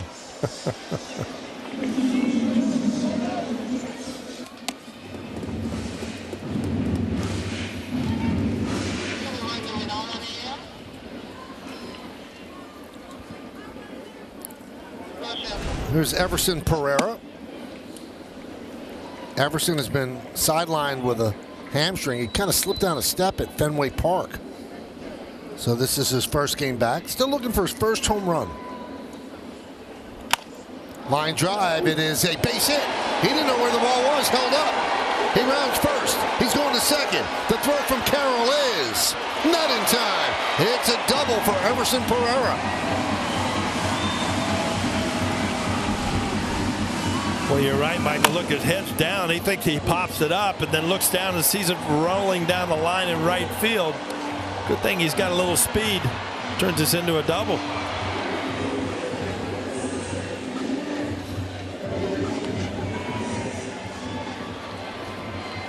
That happens every so often, Michael. You hit a ball and you've concentrated, you've kept your head down. You really get a feeling of where you think it is, and you don't see the ball off the bat.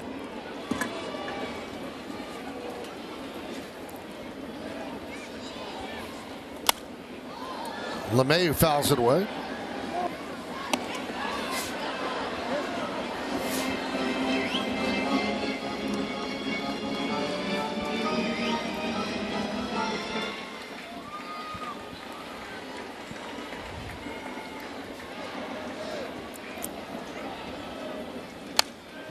Foul back to the screen, so quickly 0-2 on LeMahieu. DJ's 1 for 2, singled in the first, struck out in the third. Yankees with the go-ahead run at second base here in the bottom of the fifth inning. It's a 2-2 game, each team with 4 hits.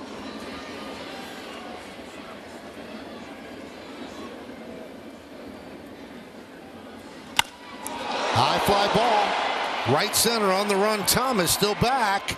Makes the play in front of the track. Pereira tags and goes to third.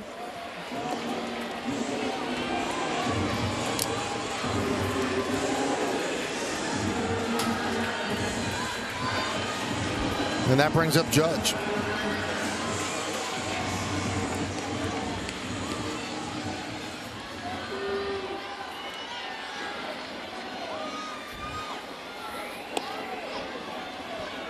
Now the go-ahead run 90 feet away at third with 2 outs.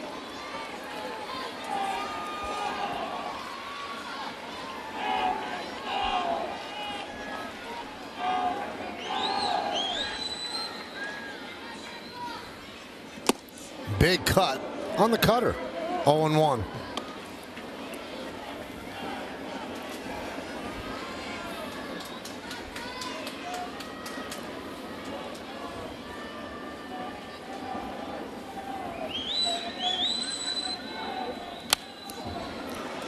You know, see the 25 on the side of the hat for the Diamondbacks. They're celebrating the 25th anniversary, the start of their franchise, which was in 1998.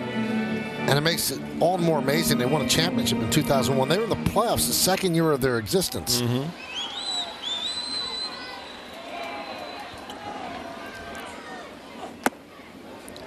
1-2. You break that team down. I mean, they went all in by bringing Randy Johnson, Kurt Schilling in that team. You had Luis Gonzalez, Mark Grace. Finley was in center field. Bob Brentley, manager, right? Yep, after Buck.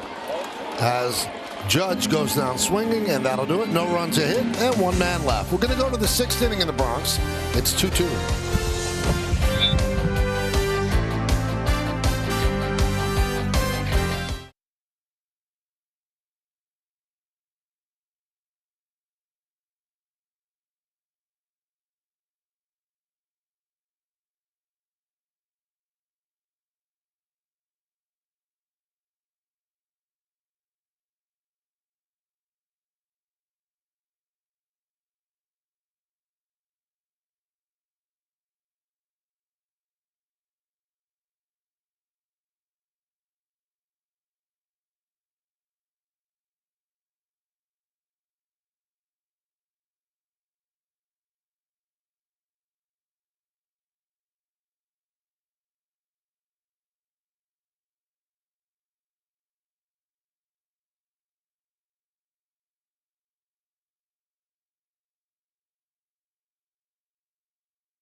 Hot Mookie Betts is hot, and the Atlanta Braves 100 wins in consecutive seasons. Monitor Einstein 2-2 as we go to the 6th inning.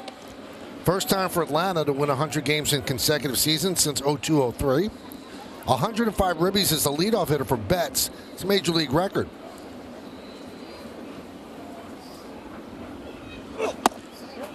The previous record was held by Charlie Blackmon of the Rockies in 2017.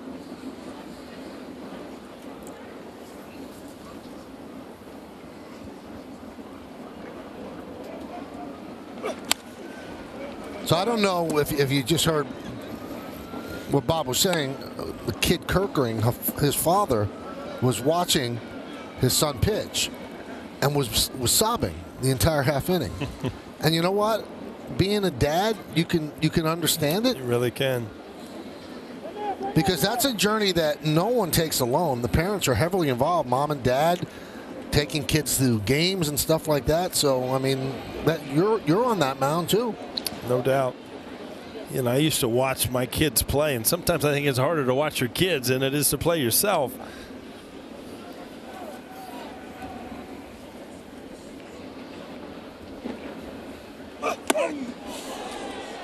You ever see, I mean, Charlie O'Neill was a tough guy. You ever see him get emotional watching you play? I think he was kind of the old school where he expected certain things, but you know what? It's championships, even in Little League. Mm-hmm. It made for a good night and a good summer. And he coached you, right? Yep. 2-2.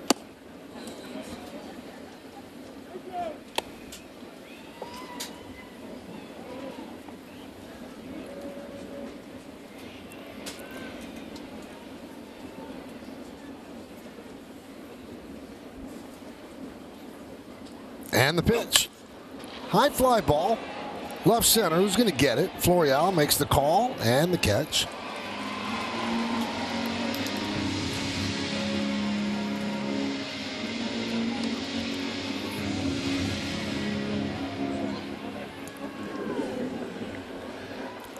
You know, when the Diamondbacks scored the 2 in the first, I mean, it's an awful day. And it's not a scheduled game. It was supposed to be an off day for the Yankees. And you figure, well, the Yankees could phone it in the rest of the way. That's usually what happens in the team that's not in it. But then the Yankees fought back, and they tied the game. And now all the pressure's on the Diamondbacks. This game means the world to them. Yeah, you're coming down to the finish line, and you know, you haven't separated yourself from the teams in the West. So every single game, you're right, can make or break your season. There's a ground ball to second. And they get Rivera.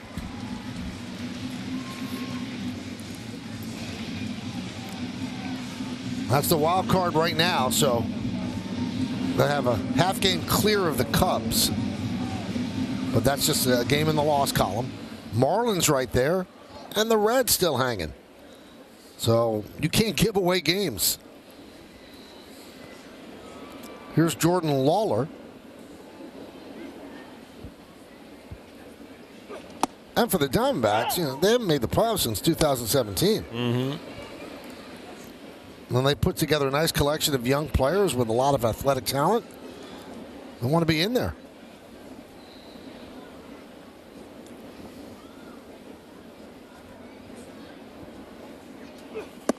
And another interesting thing, with their 2 pitchers at the top of the rotation, they're kind of built for playoff baseball. They're not built for a 162-game season. Mm-hmm. You got Gallen and you got Kelly. You can maneuver that in a best-of series. Well, you go back to 2001, and I mean, you look at the MVPs. It was Randy Johnson and Curt Schilling. They started games. They came out of the bullpen. Randy Johnson actually came in Game 7. Gave up the big home run, and then they ended up scoring a few runs. But, you know, Bob Brenly, the manager at that time, really leaned on those 2.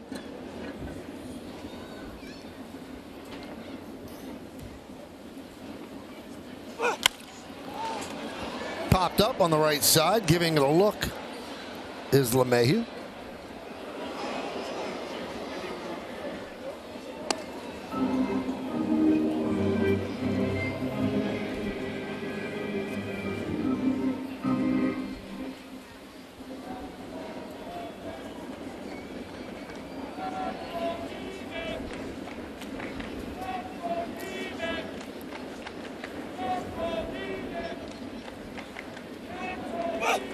Strike 3. That's a good 2 innings for Greg Weissert as he retires Arizona in order.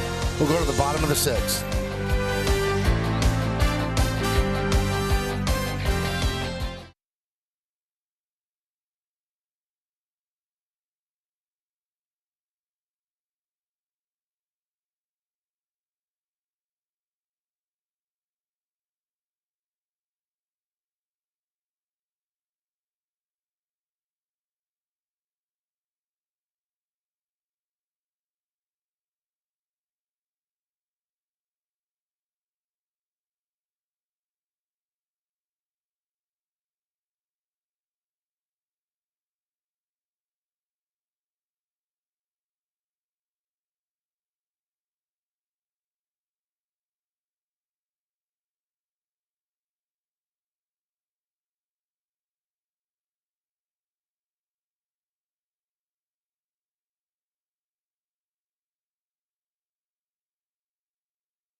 And everybody's been battling the elements. Our crew, our great cameramen, braving the weather, and then the great fans that made their way here.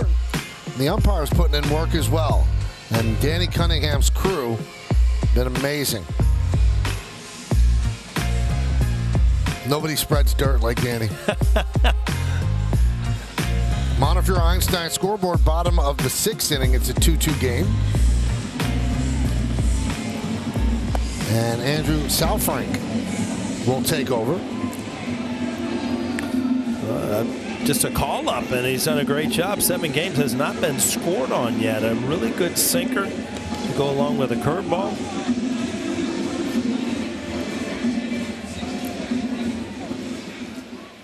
He's from Fort Wayne, Indiana, 26 years old, made his major league debut on September 5th. Gleyber Torres leads off, so Merrill Kelly gave them 5.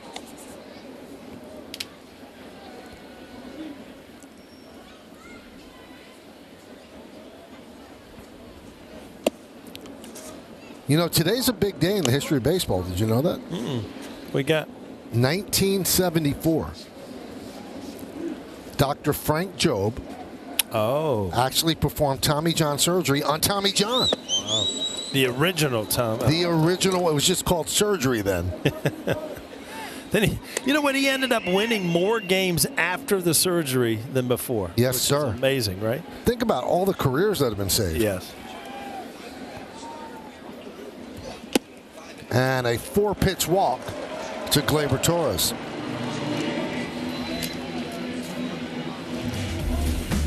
And that's going to bring up Wells, and that's the Audi Electric Moment. Experience a fully electric Audi vehicle at your local Tri-State Audi dealer today. Wow, that's why this game is tied. His 2nd of the year. Way up there in the 2nd deck. Kelly knew it, too. Didn't even look. Pitch outside from Saul Frank.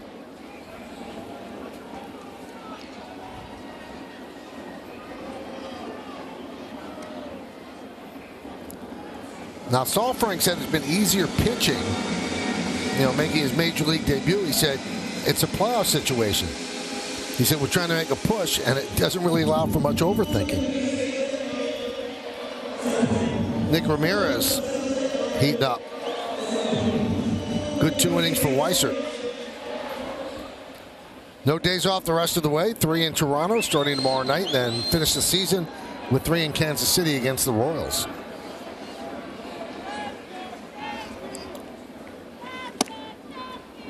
One and one. You know, with the Tommy John surgery, Jobe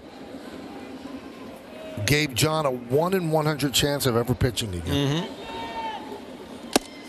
So John missed the entire 75 season, returned to the majors in 76, and ended up pitching 14 more seasons.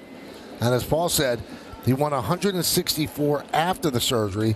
He won 124 before the surgery. Ground ball, second base. They get one on to first, not in time.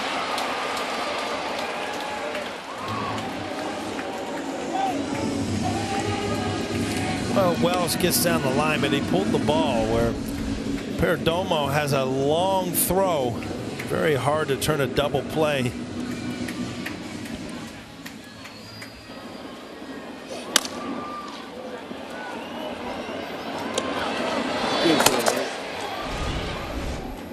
Did not want to get doubled up. Volpe bunts twice. Foul ball. It's only one strike, though, right? Yep. You have to make sure that you don't hit the ball in fair territory the second time, because then you're out. You see him trying to jab at it and kind of push button it to the right side. Actually, the second bounce got him on the elbow, not the bat.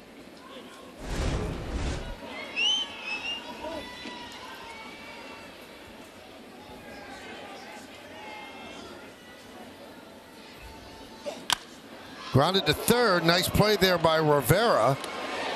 Wow. And they get the force at second. That's an outstanding play by Rivera. Tremendous play. I'm sure we're going to take a look at it. I mean, a bang bang play at second base, but even to make this play. See if he got it. I don't know that. See anything? I don't know. What do you think, Michael? I think they got him, but the Yankees are going to challenge. Looked like Wells slid late. At second base. And his foot actually went on top of the bag.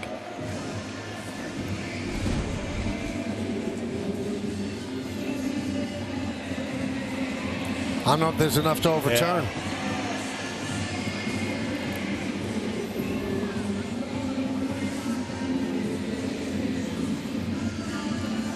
Yeah, I think this is going to stand. I just don't see any way to conclusive say no way. You know, as I'm watching this, and you know how tough an umpire's job is, I can't look at the ball and the foot at the same time, so it's hard to tell. And he's got to do that in real time.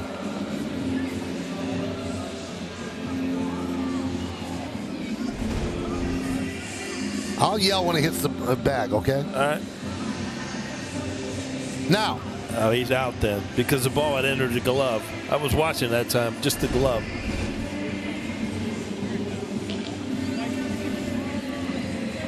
So in other words, if we umpire, we got to umpire together too. That's right. A little tandem. You yell when he hits the base. I'll tell if the ball's in the glove. So that we'll get 3 more umpires' jobs. Every base will have 2 umps. You look at the bag, I'll look at the glove. Perdomo and Wells are having a good time watching it on the big screen. This is not an easy one. Let's see.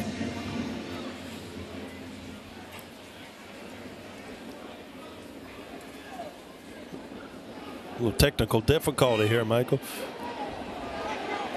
I think he could just yell. After review, the call on the field stands. The runner is out. New York loses their challenge.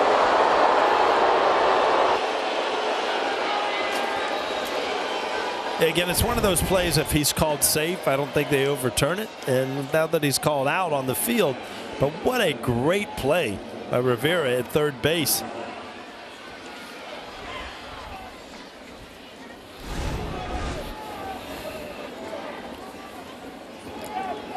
So Volpe got picked off last time.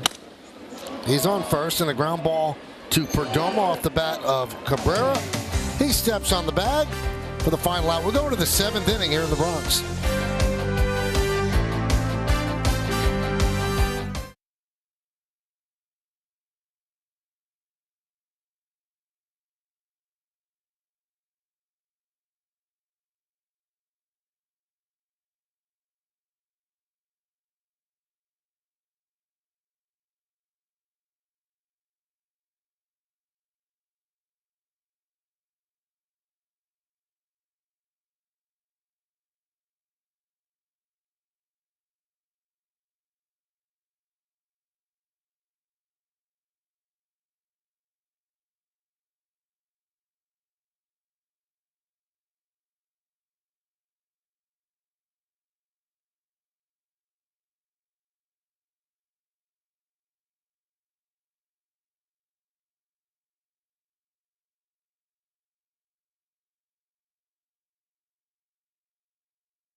The group tickets are now on sale at Yankees.com.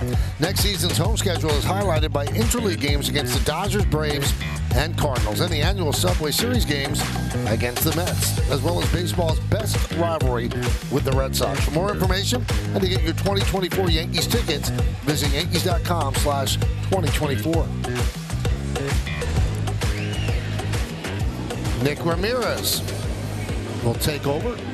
Weissert with 2 shutout innings, only 1 batter reached. Pretty good numbers for Ramirez. This is his 31st game. He'll face 9-1-2 in the Diamondbacks order. Perdomo, Carroll, and Moreno in the 7th.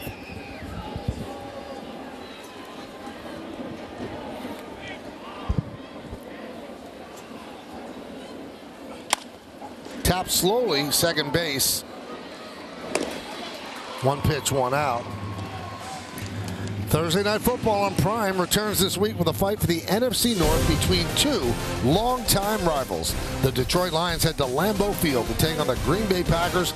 Coverage begins Thursday night at 7 p.m. Eastern, only on Prime. Ryan Thompson getting ready. Big win for the Packers yesterday. I got the Bengals game tonight, Michael. My hometown team. Joe Burrow's iffy. I don't know. A little nervous. Got the scoop for me? I heard today that they think he's going to play. All right. Kind of makes a big difference. Turning on the lights for me. That's good. Ian Hamilton getting ready. Those calf injuries are no fun. No.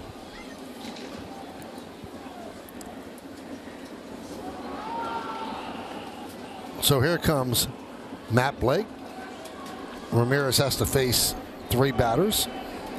So this is just talking about how to deal with Moreno and keep Carroll close.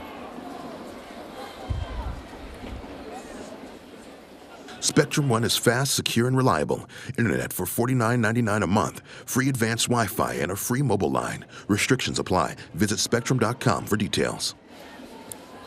1 on, 1 out. Carroll with 50 stolen bases. He's at first. Ramirez a lefty with a decent move.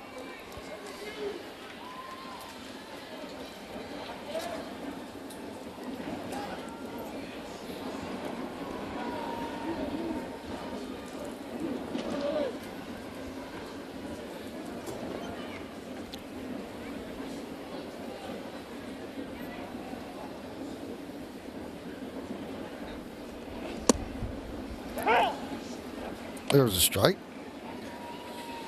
I was just looking at Moreno's number. Came into the game, his numbers 292, 7, and 47. I'm thinking, you get offensive production from your catcher. You're so ahead of the game now, and it made me think of Jorge Posada. I mean, here you got a switch hitting catcher, an everyday catcher that it was a middle of the lineup guy, and you just took it for granted. But when you put offense in the catcher's position.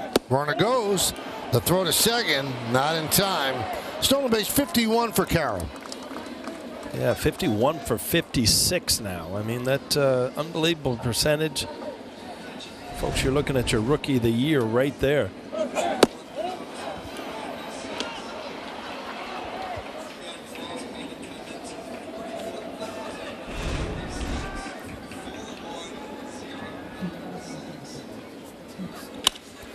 That one's lined into left center field. It is a base hit. Rounding third and heading home is Carroll. It's an RBI single for Moreno, and it's 3-2 Diamondbacks. Well, like I was saying, when you can add production from your catching position, it just adds so much more to your offense. Moreno has done that since he's had an opportunity. I mean, this is why I love to see baseball played this way. You steal a base, you score on a single. A huge run for the Diamondbacks here at the top of the 7th. Carroll can motor a little bit, huh, Mike? He can run.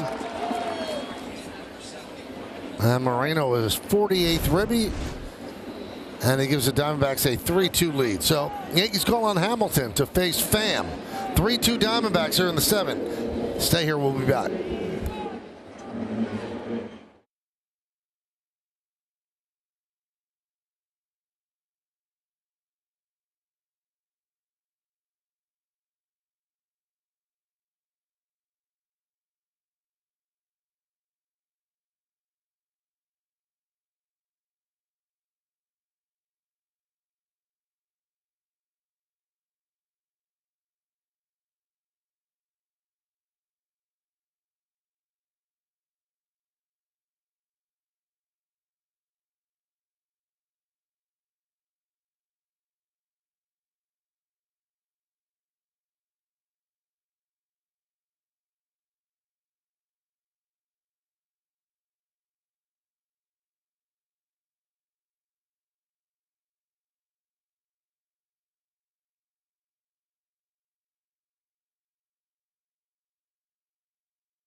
Rewards with the new Yes Rewards loyalty program on the Yes app.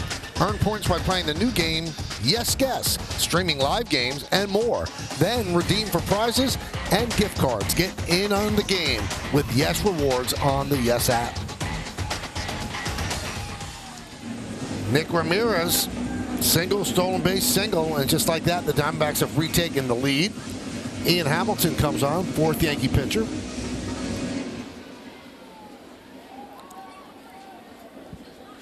And the pitch to Pham. Sky to left field. Pereira backs up, makes the play. And Moreno goes back to first.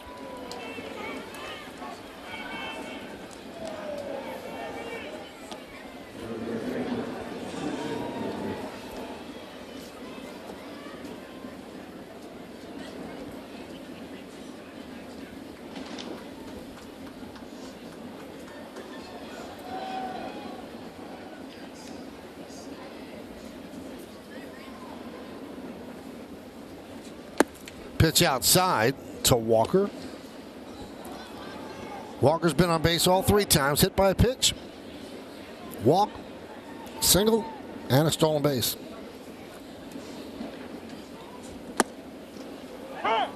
One and one.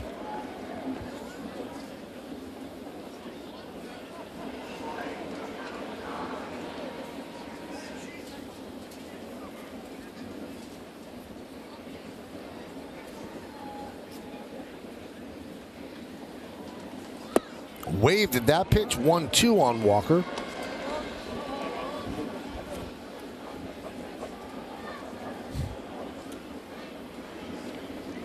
Three, 6-1 for the Diamondbacks, 2-4-0 for the Yankees. You gonna call me during the winter, Paul, or what? There's no reason to call. You don't never answer. I answer. Oh, I text. You always get missed calls. You don't return them, but you do return texts. Always. Strike three. So Hamilton comes on and does the job. The Diamondbacks 1 run, 2 hits, 1 man left at the end of 6.5. It's time for the 7th inning stretch. Diamondbacks lead the Yankees 3-2, but we'll stay right here as they honor America in the Bronx. Your attention, please, ladies and gentlemen. Will you rise and remove your caps? Today, the New York Yankees are honoring as their veteran of the game, United States Army Private First Class, Vincent Marini Sr. from the Bronx, who served in the Korean War. The Yankees say thank you for your sacrifice and service to our nation.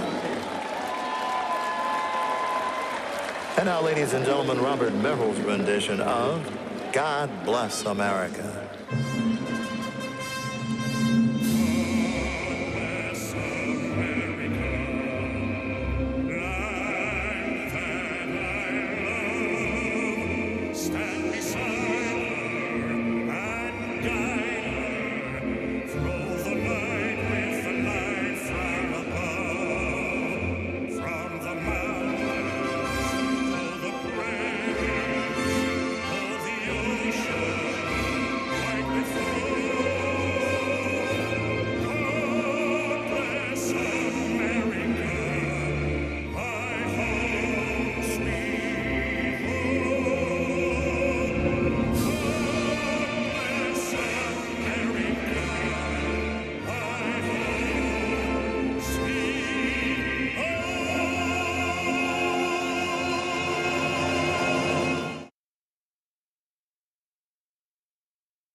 2-4-0 for the Yankees. Kelly went 5. Alec Thomas, a 2-run double in the first. Clark Schmidt went 4. And Austin Wells, 2-run home run into the bleachers in right center. Momentarily tied the game at 2, but a run by the Diamondbacks in the top of the 7th. They're up by 1. Got us up to speed there, Michael. That boy. Absolutely. Brought me right back in after the God Bless America. Ryan Thompson takes over, the side-winding right-hander. Tampa Bay and Arizona. That one is drilled to deep left field. There it goes. See ya. A long home run for Peraza. It's a 3-3 game.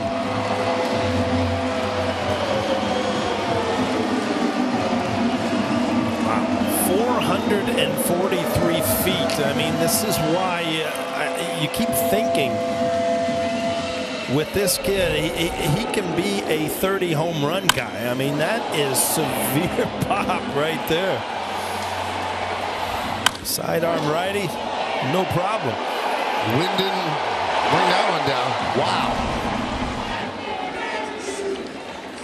And the pitch to Florial is a strike. Listen. Yeah.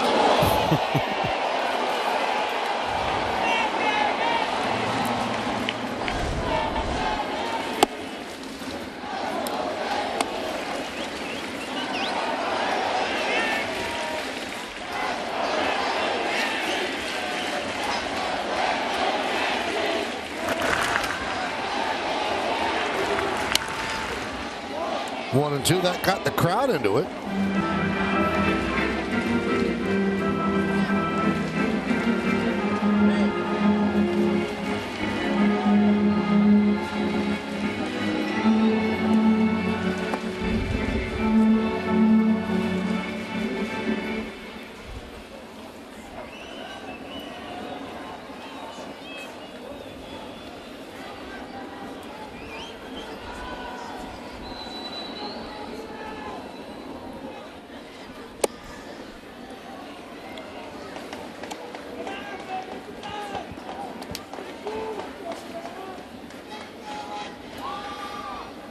Two and 2 on Florial. 0 for 1 with a walk. Thompson deals. Hit sharply to first. Walker's slick over there. Gold glove last year. 1 away. Guys just make it look easy as fielders. And Walker, even, you know, the picks he's made at first base, the ground balls, it just looked very natural, very easy.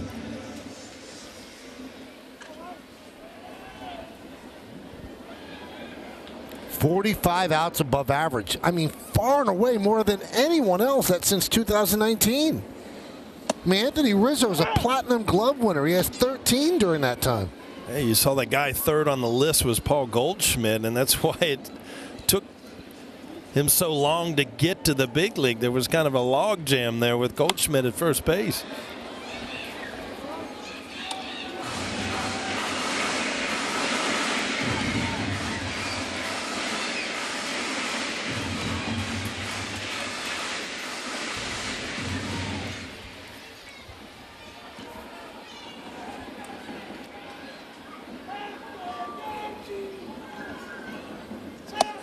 Strike 3. Pereira down looking. 2 away here in the 7th.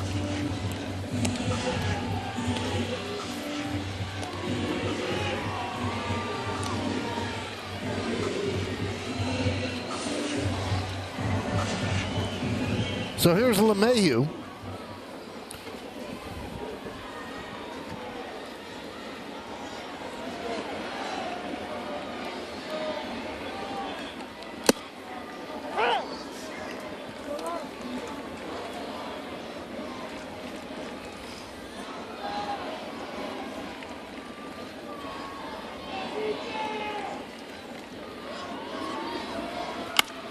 Up the middle and hits the bag and goes into center field.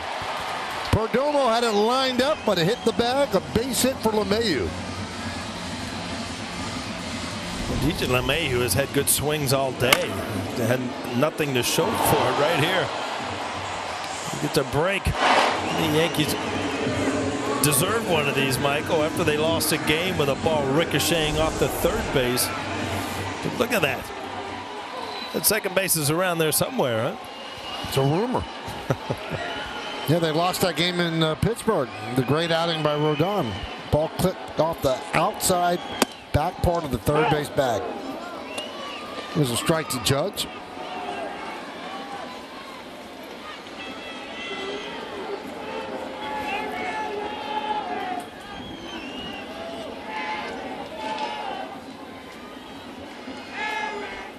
The 1-0. High fly ball. Deep right center. Thomas back on the track at the wall. He leaps and he makes the catch. Might have taken a home run away from Judge. Yeah, I don't think there's any doubt this ball's out of the ballpark.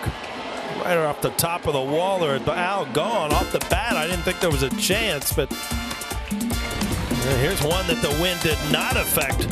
Peraza, 443 feet. Tie game.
For more content.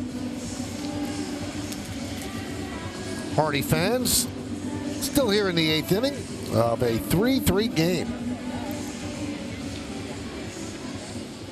Hyundai scoreboard, 3-6-1 for the Diamondbacks and 3-6-0 for the Yanks. Ian Hamilton got the final 2 outs of the 7th, still in there for the 8th. Alec Thomas, who just made that great catch, will lead off. What was impressive about that ball, he's not in his home ballpark and measured it perfectly. He knew exactly where he was. Yeah, I mean, Aaron Judge, you're playing a little deep as it is, but he got to the wall quick, made a great play. Off the bat, I didn't think there was a chance. I thought it was headed for the bullpen. Grounded to first. Flipped to first, and they just get the speedy Thomas for the first out here in the 8th. Having a clue where the wall is by starting off deep and then timed it perfectly. Again, you don't see Aaron Judge, make good contact very often in the ballpark. You hold it, but a little cool weather, kind of windy.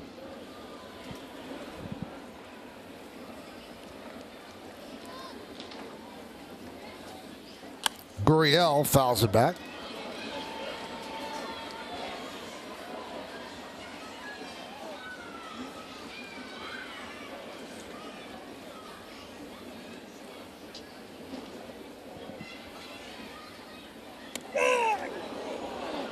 That did not sound good from up here. Looked like it got him underneath. where a lot of things come together underneath that elbow, and it just absolutely locks your hand up.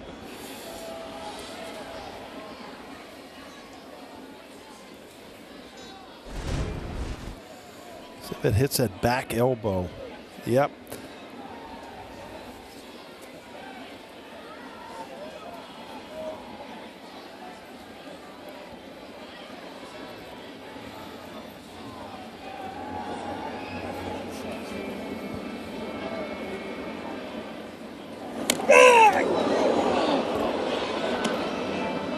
You know the feeling. Not good.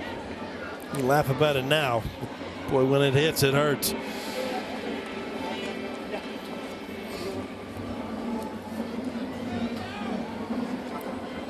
So that's the go-ahead run at first base. You ever look back? I don't know. In your era, you ever paddled in school?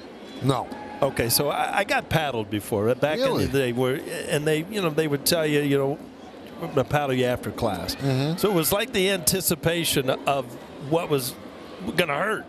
And that's what sometimes when the ball's coming at you, it's like it's going to hurt. You're screaming and yelling even before it hurts you. It's just the anticipation of how bad it's going to hurt. Was this a public school or a private school? What do you think I went? I went to a public school. And they paddled you? Oh, yeah, in junior high school. Yeah. Oh, my goodness. That's right. Somebody paddled me at school. My father would have gone into school and paddled that person. My mother wasn't real happy about it. She went in and had a little talk with him. Yeah, that's definitely not allowed now. No.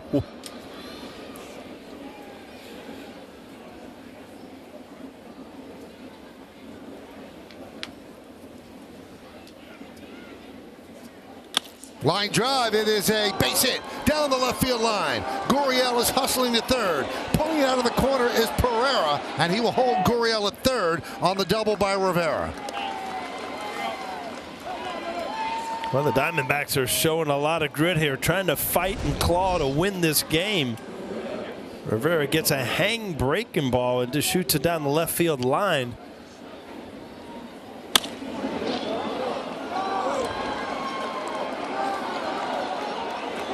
Rivera does a good job of letting that ball come around the wall and getting rid of it quick. Keep Gurriel Jr. from scoring here.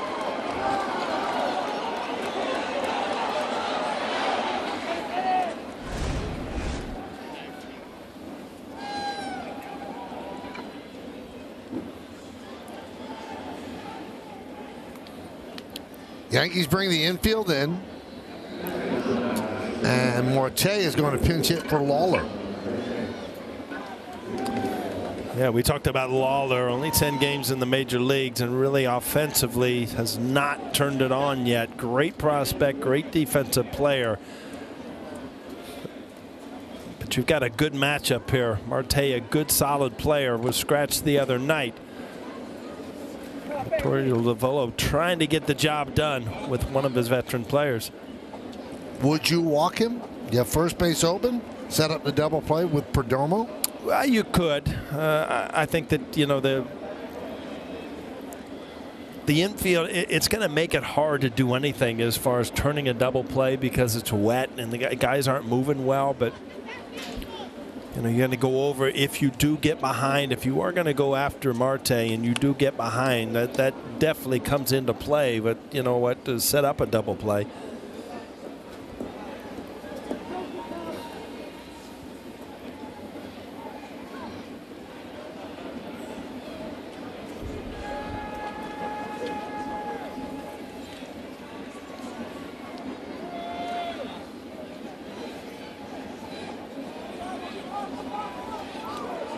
Well, looks like they're going to go after him. Infield is in, second and third, one man out.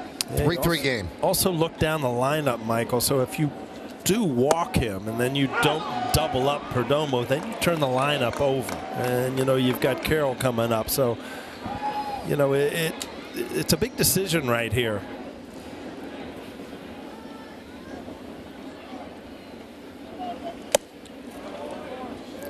One and one.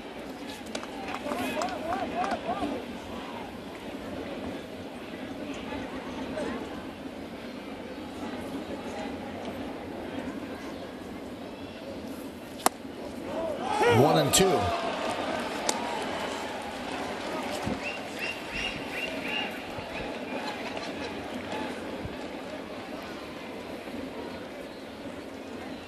Gurriel off third, Rivera off second. 1-2. Outside. 2-2. Marte was scratched before the game yesterday with an illness. Was not in the starting lineup today, so good enough to pinch hit right now. 2-2. 3-2 to Ketel Marte.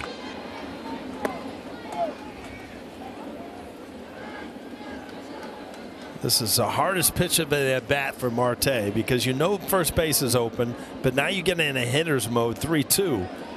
So your mind is kind of spinning. Good at bat.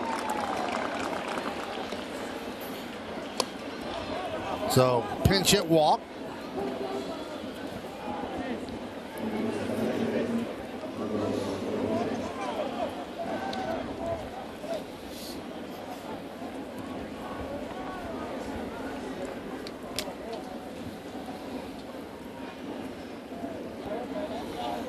So bases loaded. They back up at short and second for the double play. In at the corners where they'll come home. Slider swung on and missed. Good pitch by Hamilton.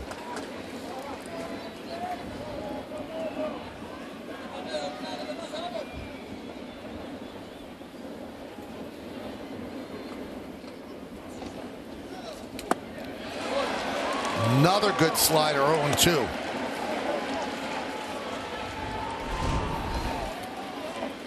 Again, he looks like he's trying to force it at the plate. This is where you got to relax as a hitter and realize that the pitcher's in trouble. You just got to let it come to you, but he's waved it too.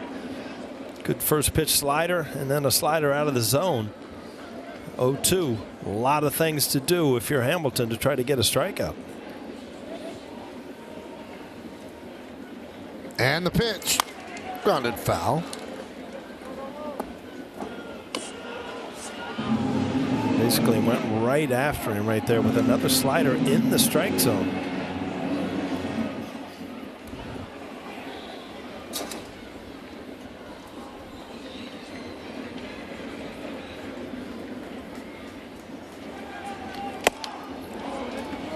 Want him to chase that fastball upstairs. He lays off 1-2. Gurriel at third, Rivera at second. Marte is at first.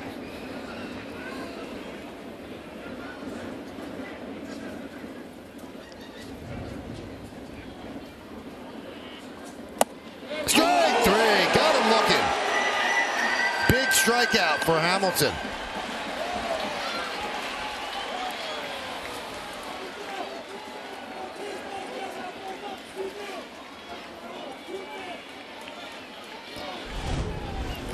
Yeah, first that ball came down. It was framed very well, but again, from the hitter's eye, that ball's up in the strike zone, but it hit the box. Carroll lines one to left field. It's a base hit. Gurriel scores. They will hold Rivera at third. And Carroll with a big RBI single. It's 4-3 Arizona. Well, Carroll just continues to do things for this team that he's done all year. I mean, we have raved about him as the rookie of the year, all up in the strike zone, and he knows what type of player he is. I mean, not a home run hitter, slap it around. He's got 25 home runs, but he will use all of the ballpark. Very hard to pitch to guys like this. That's his third hit of the day, 74th ribby. 1-0 to Moreno. So the Yankees are down 4-3, top of the eighth.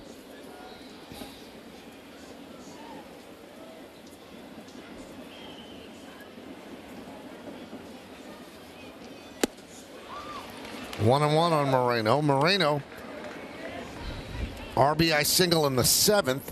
That was off Ramirez. That gave the Diamondbacks a 3-2 lead.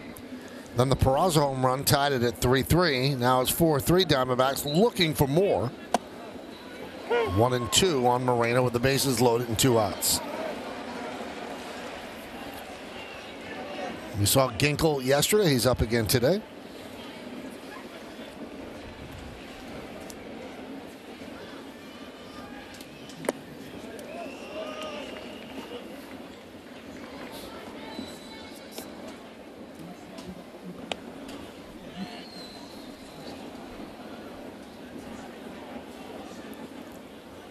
Continuing mist here at the stadium. Right back to Hamilton. Takes the out at first, and that'll do it. But the Diamondbacks with 1 run, 2 hits, and the bases are left loaded. We go to the bottom of the 8th.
This is brought to you in part by FanDuel. Make every moment more. By Memorial Sloan Kettering Cancer Center.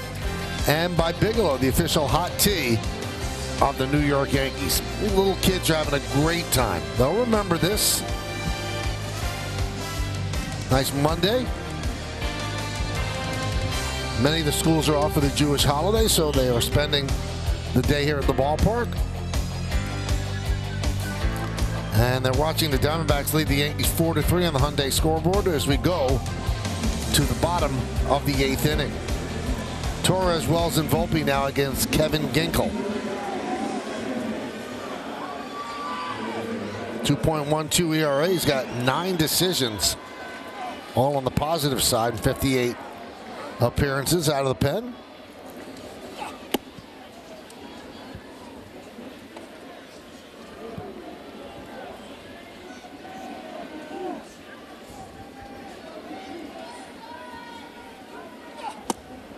That was a strike.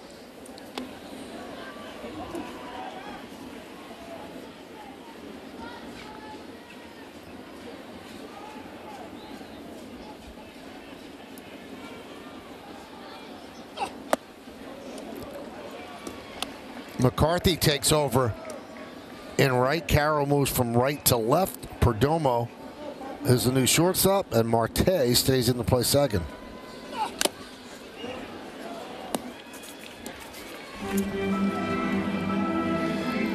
Two and two on Torres.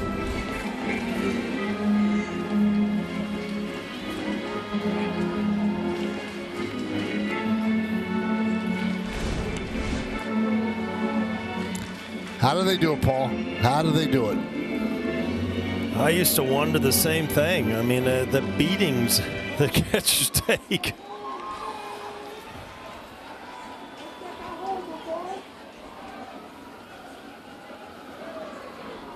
The 2-2. A base hit to right center field. Nice piece of hitting by Torres. He is 2 for 3 with a walk. Michael, that's my second hit out of Gleyber Torres today. You're right. James, you owe me 200.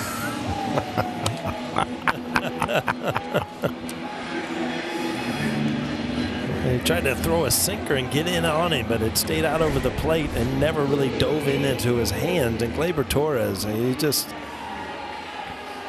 he's what Gleyber Torres is supposed to be, just using the whole field. Wells fouls it back. Wells 1 for 2 hit a long 2-run home run in the 4th inning into the right center field bleachers.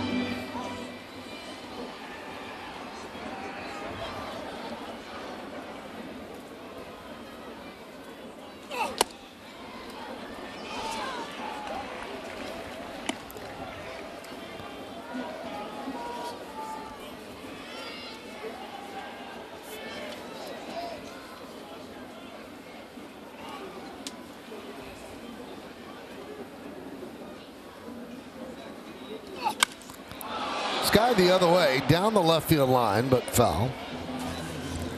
So let's take a look at that home run and the exit velocity presented by Spectrum. 107.8 off the bat, traveled 408 feet.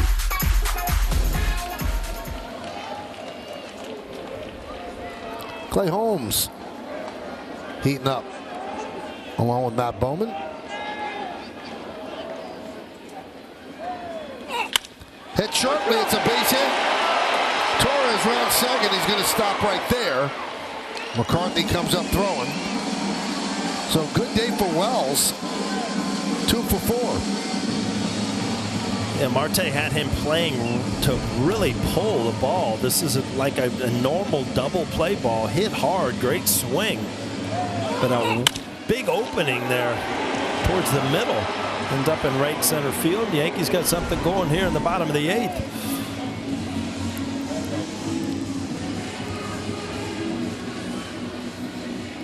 So here's Anthony Volpe. Anthony is 0 for 3.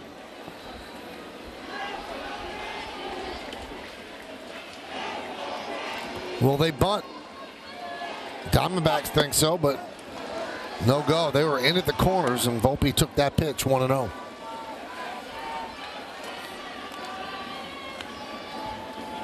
So Anthony took a look down. Luis Rojas at third base.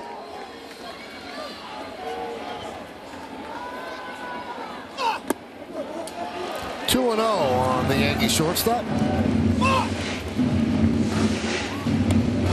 Ginkel yesterday pitched out of a jam, but the same kind of thing. He really likes to lean on his slider in big situations, but he has not been able to throw it for a strike.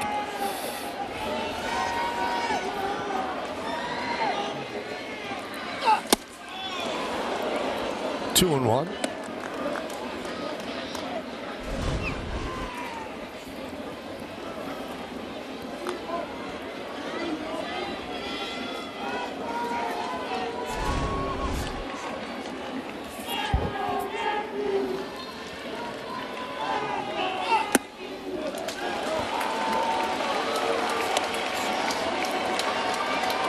Well, big pitch right here. Anthony Volpe has him right where he wants him. Out on first and second.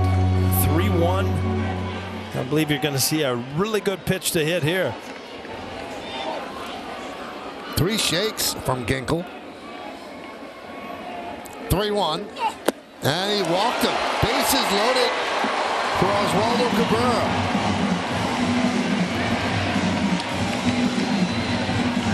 And Brent Straub, the pitching coach, wants to have a talk with Ginkel. The Yankees baseball on Yes is brought to you in part by Delta, the official airline of the New York Yankees. Delta, keep climbing. And by Toyota, the official hybrid vehicles of the Yankees. Well, this will be a tough one for Ginkel to get out of. Bases loaded, nobody out for the Yanks. And the Diamondbacks have really fought to try to get the lead and get to their closer seawall, but all of a sudden, you know, they can't get there. The bridge is kind of crumbling. Twice the bullpen has given up the lead, or once, and about to be twice here, unless he can do a Houdini act.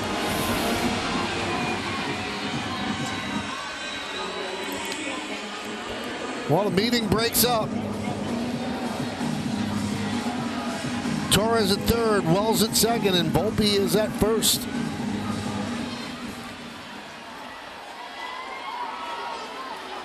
Cabrera's 0 for 3 today.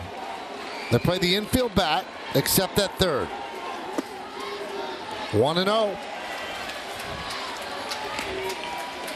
Looks like they'll take the double play and allow the game to be tied. Mm-hmm.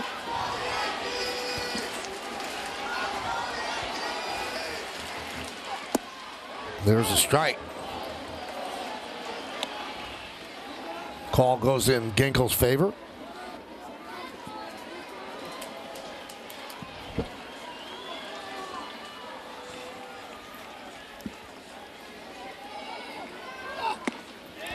Two and one.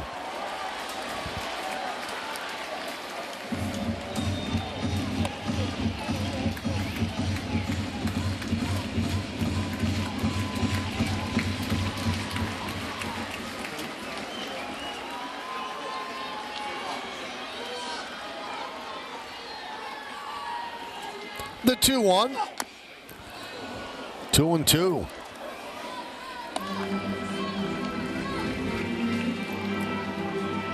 Castro just came off the paternity list, warming up alongside Mantiply. Bases loaded, nobody out. Bottom of the 8th, 4-3 Diamondbacks. 2-2 count on Oswaldo Cabrera. Swing and a miss. He got him. Pitch out of the zone, a slider, one away. Yeah, the two pitches in that count, both out of the strike zone. Ginkel having trouble throwing strikes, but when he gets to a 2-strike count, he can use that slider to get a swing and a miss.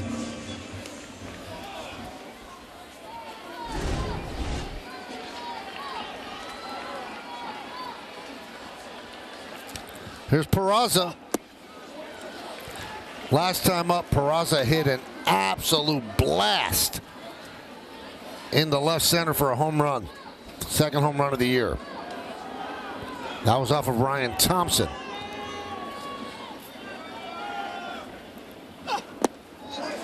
Two and 0. And that home run in the 7th was his first Yankee Stadium home run. He has 3 home runs in his career. The other 2 came on the road. So he's worked himself into a good hitter's count. Now a better one, 3-0.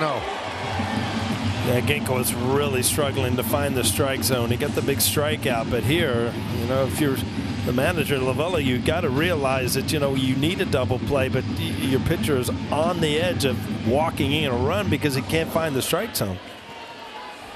Well, he should be taken right here. Let's see. Pours it right down the middle. 3-1.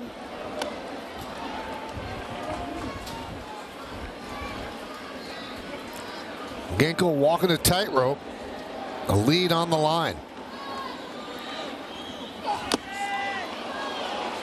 3-2.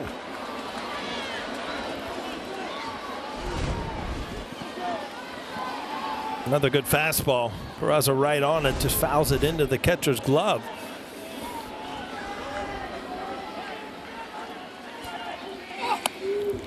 Foul back to the screen on the check swing.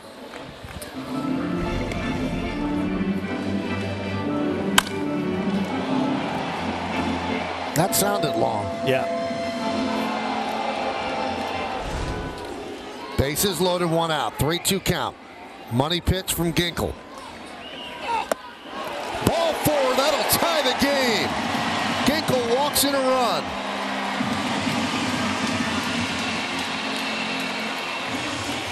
You know, I know as a hitter you want to do great things and you try to force a good pitch, but you know, sometimes if you just have a good at bat, the pitcher will dig himself a hole and let you off the hook. Walk ball 4, tie the game up. That's a good take. Young hitter, usually anxious. Bases loaded, 1 man out, 4-4 game, bottom of the 8th. Here's Florial. He's having trouble throwing strikes. Yeah, it's amazing. He's still in this game with the strike zone problems he's had and where the Diamondbacks are in the standings.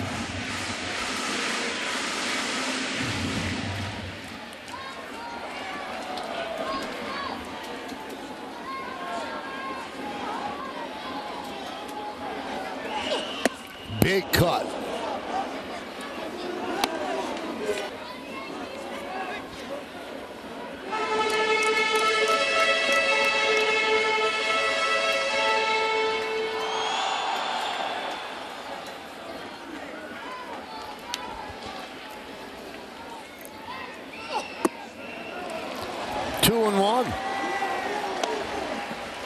You almost have to wonder the way he's pitching. Can he throw 3 strikes before 4 balls? I was thinking the same thing as a hitter. I mean, you want to be aggressive. You want to hit a gap or you want to clear the bases. But you know what? Unless you get a good strike, you're just doing him a favor. High fly ball. That should get a run in. Tagging as well. Catch is made. Here's the throw. Wells is safe. It's a sac fly for Florial. And the Yankees lead 5-4. Well, good job by Florial to get the job done. Not that he had a chance at the play, but Rivera actually tipped this ball. Finally got a ball up in the strike zone. Easiest way to elevate it is pretty much stay in there and go the other way. Carroll stays behind it. He's just a little deep. But again, the ball goes off of Rivera's glove. Yeah. Doesn't get to home plate. Well, that's going to do it for Ginkel. He departs. Torey Lovullo will call in the bullpen. The Yankees have the lead here in the bottom of the 8th.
Ball is back on yes as Mikal Bridges and Ben Simmons lead a fresh new squad into a fun new season. Coverage begins with Nets Media Day live on October 2nd, followed by the first preseason game on October 9th. Then don't miss opening night, October 25th from Barclays Center, only on Yes and the Yes app. Good old Brooklyn Bridge. And here in the Bronx, Miguel Castro will take over the 72nd game.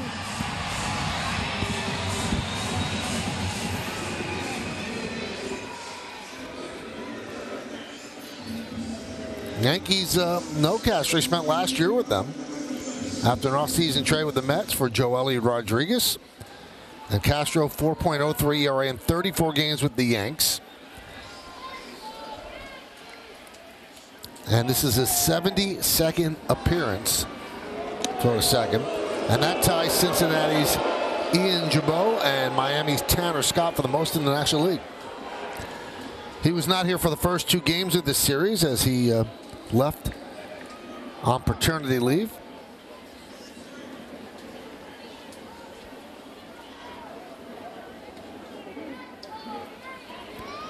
He had signed a 1-year, $3.5 million deal with Arizona in December, but when he hit 60 appearances this season, well, the next year's option became guaranteed, so he's locked in for 2024. And he's having a problem with his pitch comp.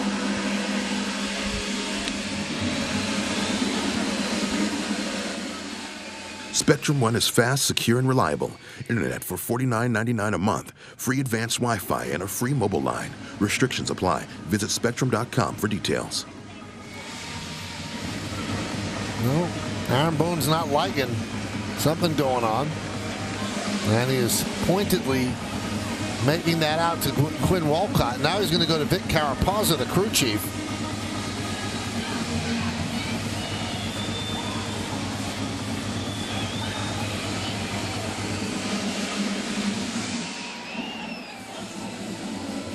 What do you think?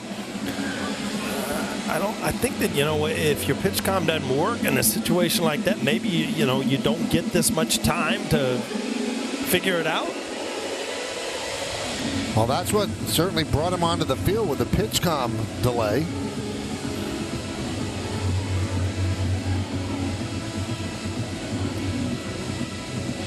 Well, he doesn't like the explanation, but he heads back to the dugout.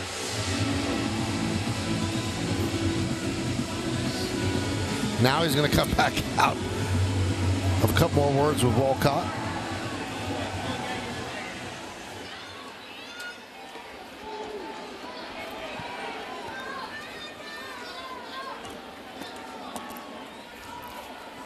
Here's Pereira. Doubled in the fifth. He's 1 for 3. 1-0.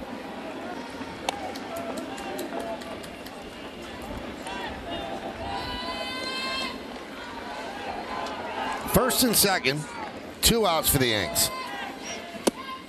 2-0.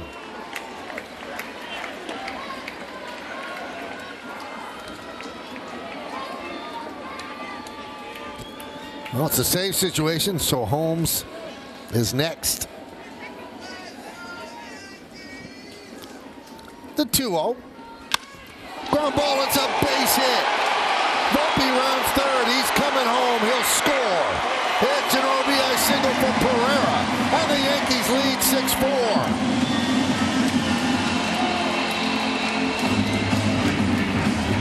Well, a big hit for Pereira, and the Yankees put them up by 2. Castillo behind in the count. Great stop, but when you got to throw a strike, hitters can sit on that fastball. Drives it right up the middle. Anthony Volpe cruises in for another run. The 8th ribby for Pereira.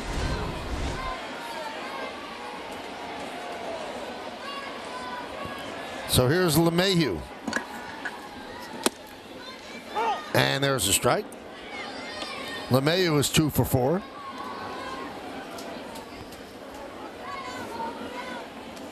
First and second, 2 outs. 6-4 Yankees. 3 runs here in the bottom of the 8th.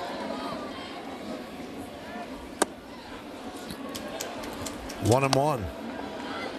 Oh, 95, 96. You can see how Castro is a nightmare for right-handed hitters. Kind of a sidearm delivery, a lot of movement, and hard.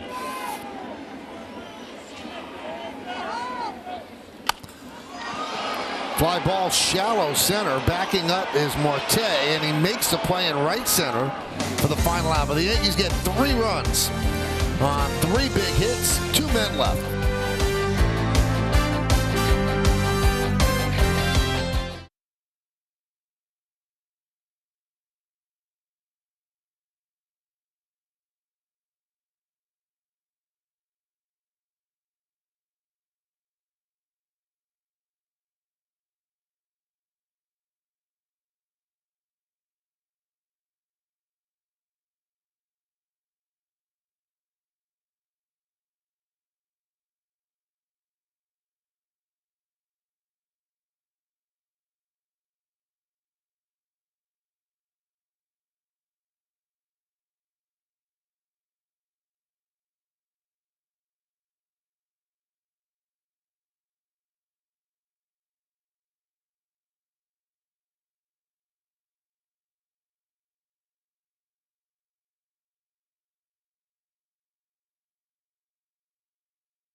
defensive play of the game. This happened in the 7th inning. Alec Thomas decided to take an extra base hit away from Aaron Judge. Goes back to the wall, times his leap, makes the catch to end the inning. Would it have gone out? Well, it would have been close, but it would have hit the top of the wall for sure. And that is the defensive play of the game.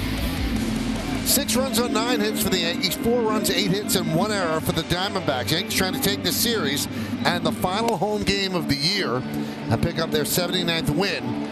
Clay Holmes, 21 of 24 in save opportunities. This is his 64th game, 67 strikeouts in 60 innings.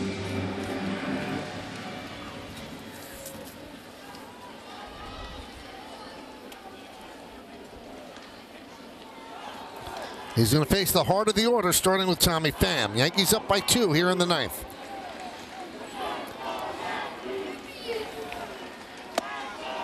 There's a strike. That's always a good sign with Holmes. If he throws a first pitch strike, it means he's got his release point right. When he's 2-0 on the first batter, you get a little nervous. Yeah, and he starts to aim it, and then you lose the sink, and it starts to sail. When he can let it go and then go back to that slider, it's a tough at bat.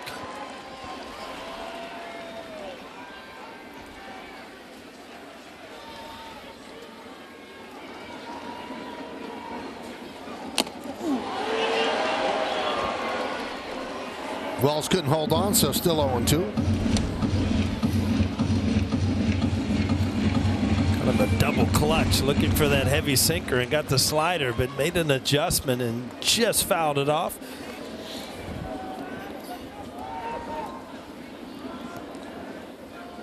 And the 0-2. Swing and a miss. Got him. Breaking ball. Pham down on strikes. Well, you'll seldom see Clay Holmes with 3 breaking balls in the same count. He got ahead with the sinker and then breaking ball every pitch. This one really good off the outside corner.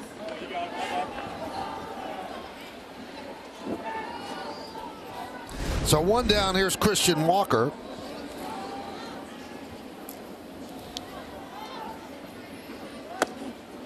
There's a strike.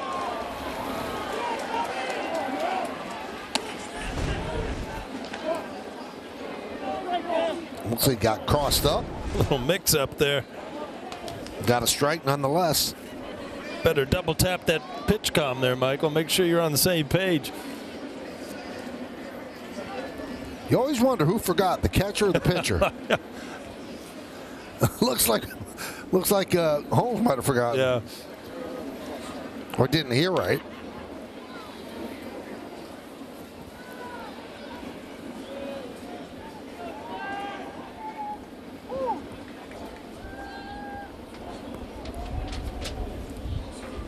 Walker 1 for 2, hit by a pitch and a walk.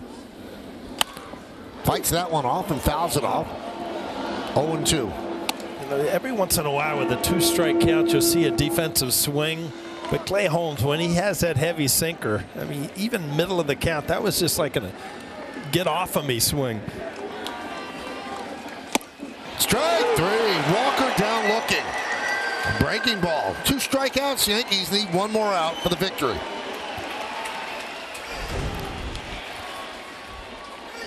Well, you're seeing more breaking balls from Clay Holmes after a couple nasty sinkers, but boy, he's been good so far. That is a good-looking jacket that young lady's wearing. A little letter jacket, huh? Yeah, Letterman's jacket. Really nice.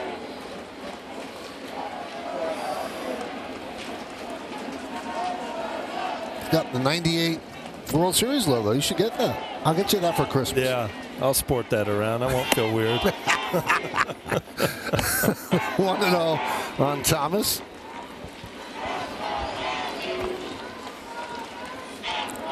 Thomas, 2-run double in the first. 1 for 4.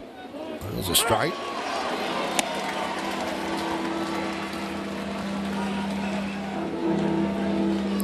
Well, they're playing the 2-strike chimes here. They're We're a little strike mixed behind. up. Yeah. We're pulling out all the stops here. It's the last day, Michael.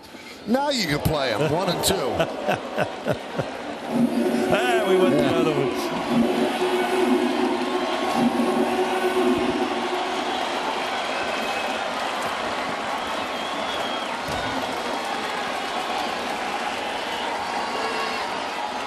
And Holmes slipped up the mound.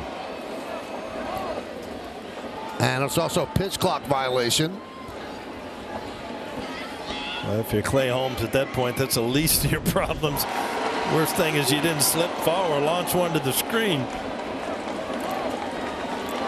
So that counts as a ball, evens it up at 2-2. And the pitch. Foul back.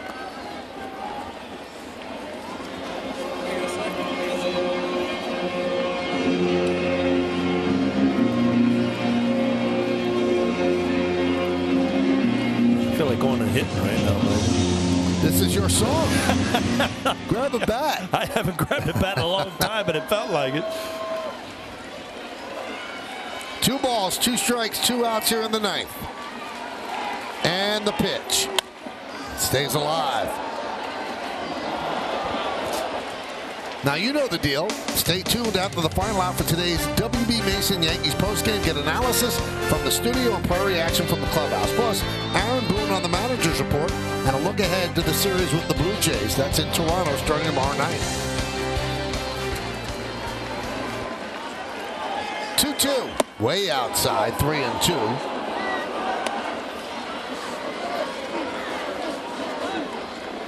McCarthy is on deck.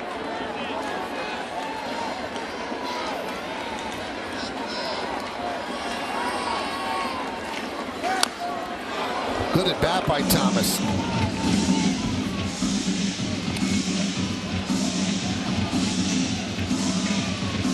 I think the guys in the scoreboard are doing an unbelievable job. They're emptying the bucket since That's it. It might be the last at bat of the season. I said you don't keep them in the holster. You might as well use them. 3-2.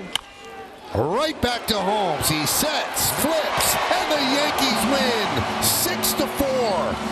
And they take 2 out of 3 from the Diamondbacks, who desperately need every win in their chase for a wild card. So the Yankee home season is over. They'll finish the season on the road. But an impressive 8th inning for the Yankees, and they put this one away. Yeah, they had some big hits from some young guys that are trying to find jobs for the future. A big win for the Yankees, but like you said, a bad defeat for the Diamondbacks. They took the lead twice late in the game, and the bullpen couldn't hold them. Michael, I'll see you next year, all right? I'll tell you what, it's been fun, as it always is, for 22 years. But we have more work to do, so stay right there. You're not leaving yet. Oh, you do it. I'm out of here. No, you got to stay. 6-4. The Yankees win. We'll be back, and then the postgame.